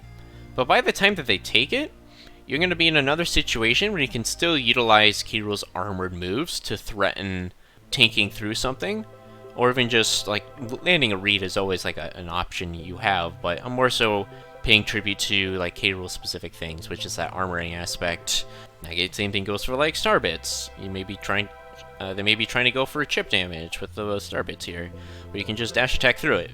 And a similar sort of argument can be made for Rosa engaging onto K. Rool, so it's an interesting stalemate situation when it comes to mid-range. Both don't want to engage. Rosa doesn't really have that great of a means to really approach, as where is their dash attack? Yeah, the dash attack is not great. It is slightly faster than K. Rool's, but the range on is not that great. And then you may think, like, oh, dash grab. It's also, like, not the greatest of range on it, but they're also both sizable commitments, though. Therefore, both of you kind of just say, engage please, and try to manipulate each other with movement a lot. K. Rool can technically engage a little bit more as a result of having more means to engage, although they are not as desirable, since when K. Rool, say, goes for forward air, and if, say, Rosalina goes for it, it's just a big hitbox, but it's also minus 14, so it's not really that great. They have back air, but when they land it, they don't get that much reward, maybe a tech chase, but K. Rool gets combos and tech chases. Rosanair, it's effectively the same speed. Well, actually, no, it's slower. It's frame 9. So it's a frame 12 out of shield. So a frame 12 at the earliest. This would more so be what Rosa would be after, but because of the slower startup and the range deficit that it has, I mean, it's not like a horrible range. It's still a disjoint, but it isn't that active in front of her. It's kind of like Rob Nair, but not as good for covering below. Just like the sides and maybe above. Of which K. Rool has ample range on his normals to just snuff it out. With up tilt or up angled forward tilt, dash attack works just fine. And just contesting it with Nair can also work. Where this is something that Rosa does not have nearly as well. Though utilizing Luma to take a hit, and then utilizing the added hit lag can allow Rosa to get that advantage that they want. So it's like a weird back and forth motion with K. Rool being able to armor through things, and Luma forcing hit lag to allow Rosa to gain some advantages there. Now, from this sort of information, you may conclude that Rosalina's going to want to go into wider stages, as they're going to be putting more of an emphasis on mid and long range exchanges. However, if K. Rool were to allow this to happen, he can opt to utilize Blunderbuss, run in, and now they're in a similar situation to, say, Revenge with Incineroar. You can throw it, and then run in, and if they gravitational pull, react, dash attack, dash grab, what have you. So it's like an interesting back and forth motion going on, but I would still give that slight edge to K. Rool. And at the end of the day, for having a stronger boxing option, having ample means to disable Luma in ulterior situations, and that long range situation that may be emphasized more, leaving K. Rool more than capable of exploring it through his projectiles, or just forcing the mid-range again and just guess. It's not really like a bad situation to be in. It just an RPS for both. Alright, Cloud. A lot of individuals say that this matchup is not that great, considering his juggle game is strong enough to deal with K. Rool naring, but this is also the case for Chrom and Roy. Yet I also see people put Chrom in winning and then Cloud like in maybe even or losing. So that's an odd one to me, with them both having that exploitable recovery situation. Though there is a distinct difference between them in that Cloud has more range on his sword moves, but then again it's a sword move, so K. Rool's fine. There's also the realm of him having more moves that can just straight up take stocks, and with Chrom not having that nearly as well, he needs to confirm into it mainly, while Cloud can just back air and forward air, and it just kind of works. And the other difference is that he is better at dealing shield pressure through his up special out of shield. It's frame 7. Yeah, climb hazard right here, frame 7. Although this speed of the option more so just forces the RPS, similar to, I guess, with Bowser. Yeah, Bowser. Though the spacing element isn't really the factor, it's more so the speed that makes it that way. It's frame 7, so you can go for Nair, and if he mashes up you shield. If he thinks you're going to shield, he can grab you, and then if you try to like roll away, he can go for dash attack. If he sits in shield and you think you're going to jab, you can go for grab, blah blah blah blah. Kind of that shindig. You think he's going to roll, you dash attack him or dash grab. So what makes this character still here, though? That recovery weakness is still a commonality between Chrom and Cloud here. So abusing that is definitely something that's on the table. So I would highly recommend trying to get used to timing down angled forward tilt or down air, as well as nair against this character, just to get that gimp and get him with the got him GGs. Limit. That is the last discrepancy here. This is an option, kind of like what DK has going for him in this matchup, in that when Cloud is charging Limit, K. Rool's like, wait, I can't just let him do that, I need to engage. So he starts to engage. However, contrary to DK, where you can act immediately out of it, Cloud cannot. There is a significant gap whenever he does it. 7 frames to cancel right there. So he can't immediately cancel it with jump or anything. He has to go through 7 frames first and then being able to do something. So in scrapping situations, which K. Rool is more capable of playing with, as a result of his normals being larger and being able to play to the sword character archetype a bit. He has a comparable jab though. Although the frame disadvantage here can spell some issues in regards to that though. Something to be very cautious of is, because this character has so many means to take stocks, whether it being through his sword moves, so from like back air or forward air, which both can break crown armor by the way. Back air 13 damage, forward air 13-14 damage. You gotta be a bit cautious of that. Although if they're staled, which isn't unlikely to occur, you can abuse that to utilize crown a bit more. I've gone away with that sometimes. Same thing with like down air. Although it's probably not going to happen that often. He more so uses down air for 2 framing attempts, kind of like what K. Rool does. And it does go through propeller. Now, the argument that I am trying to be making here is that you, as a K. Rool player, are able to deal with a lot of what the sword characters are going to be doing.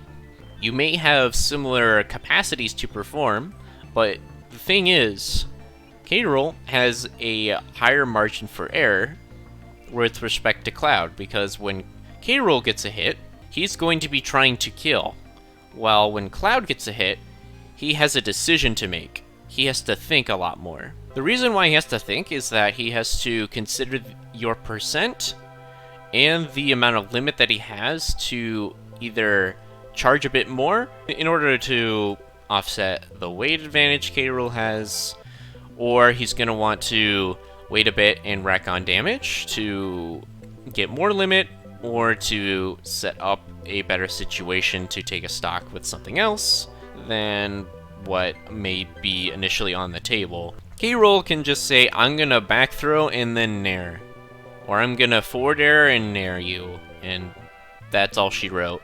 There's less decisions to be made, and therefore a significant advantage for K-Rool in that regard. Juggling can be a bit of an issue, but again, it's more so an attempt to offset the weight discrepancy. Higher weight, better recovery, comparable capacity to perform equals K-Rool winning, if that makes sense. Limit just is another tool that tries to level the exchange, but it forces him to acquire it first while K-Rool has his kit to begin with. So it's more of, are you going to let him get it, or are you not? Which, as someone that becomes more and more adept at any matchup, you should be letting the opponent do less of what they desire.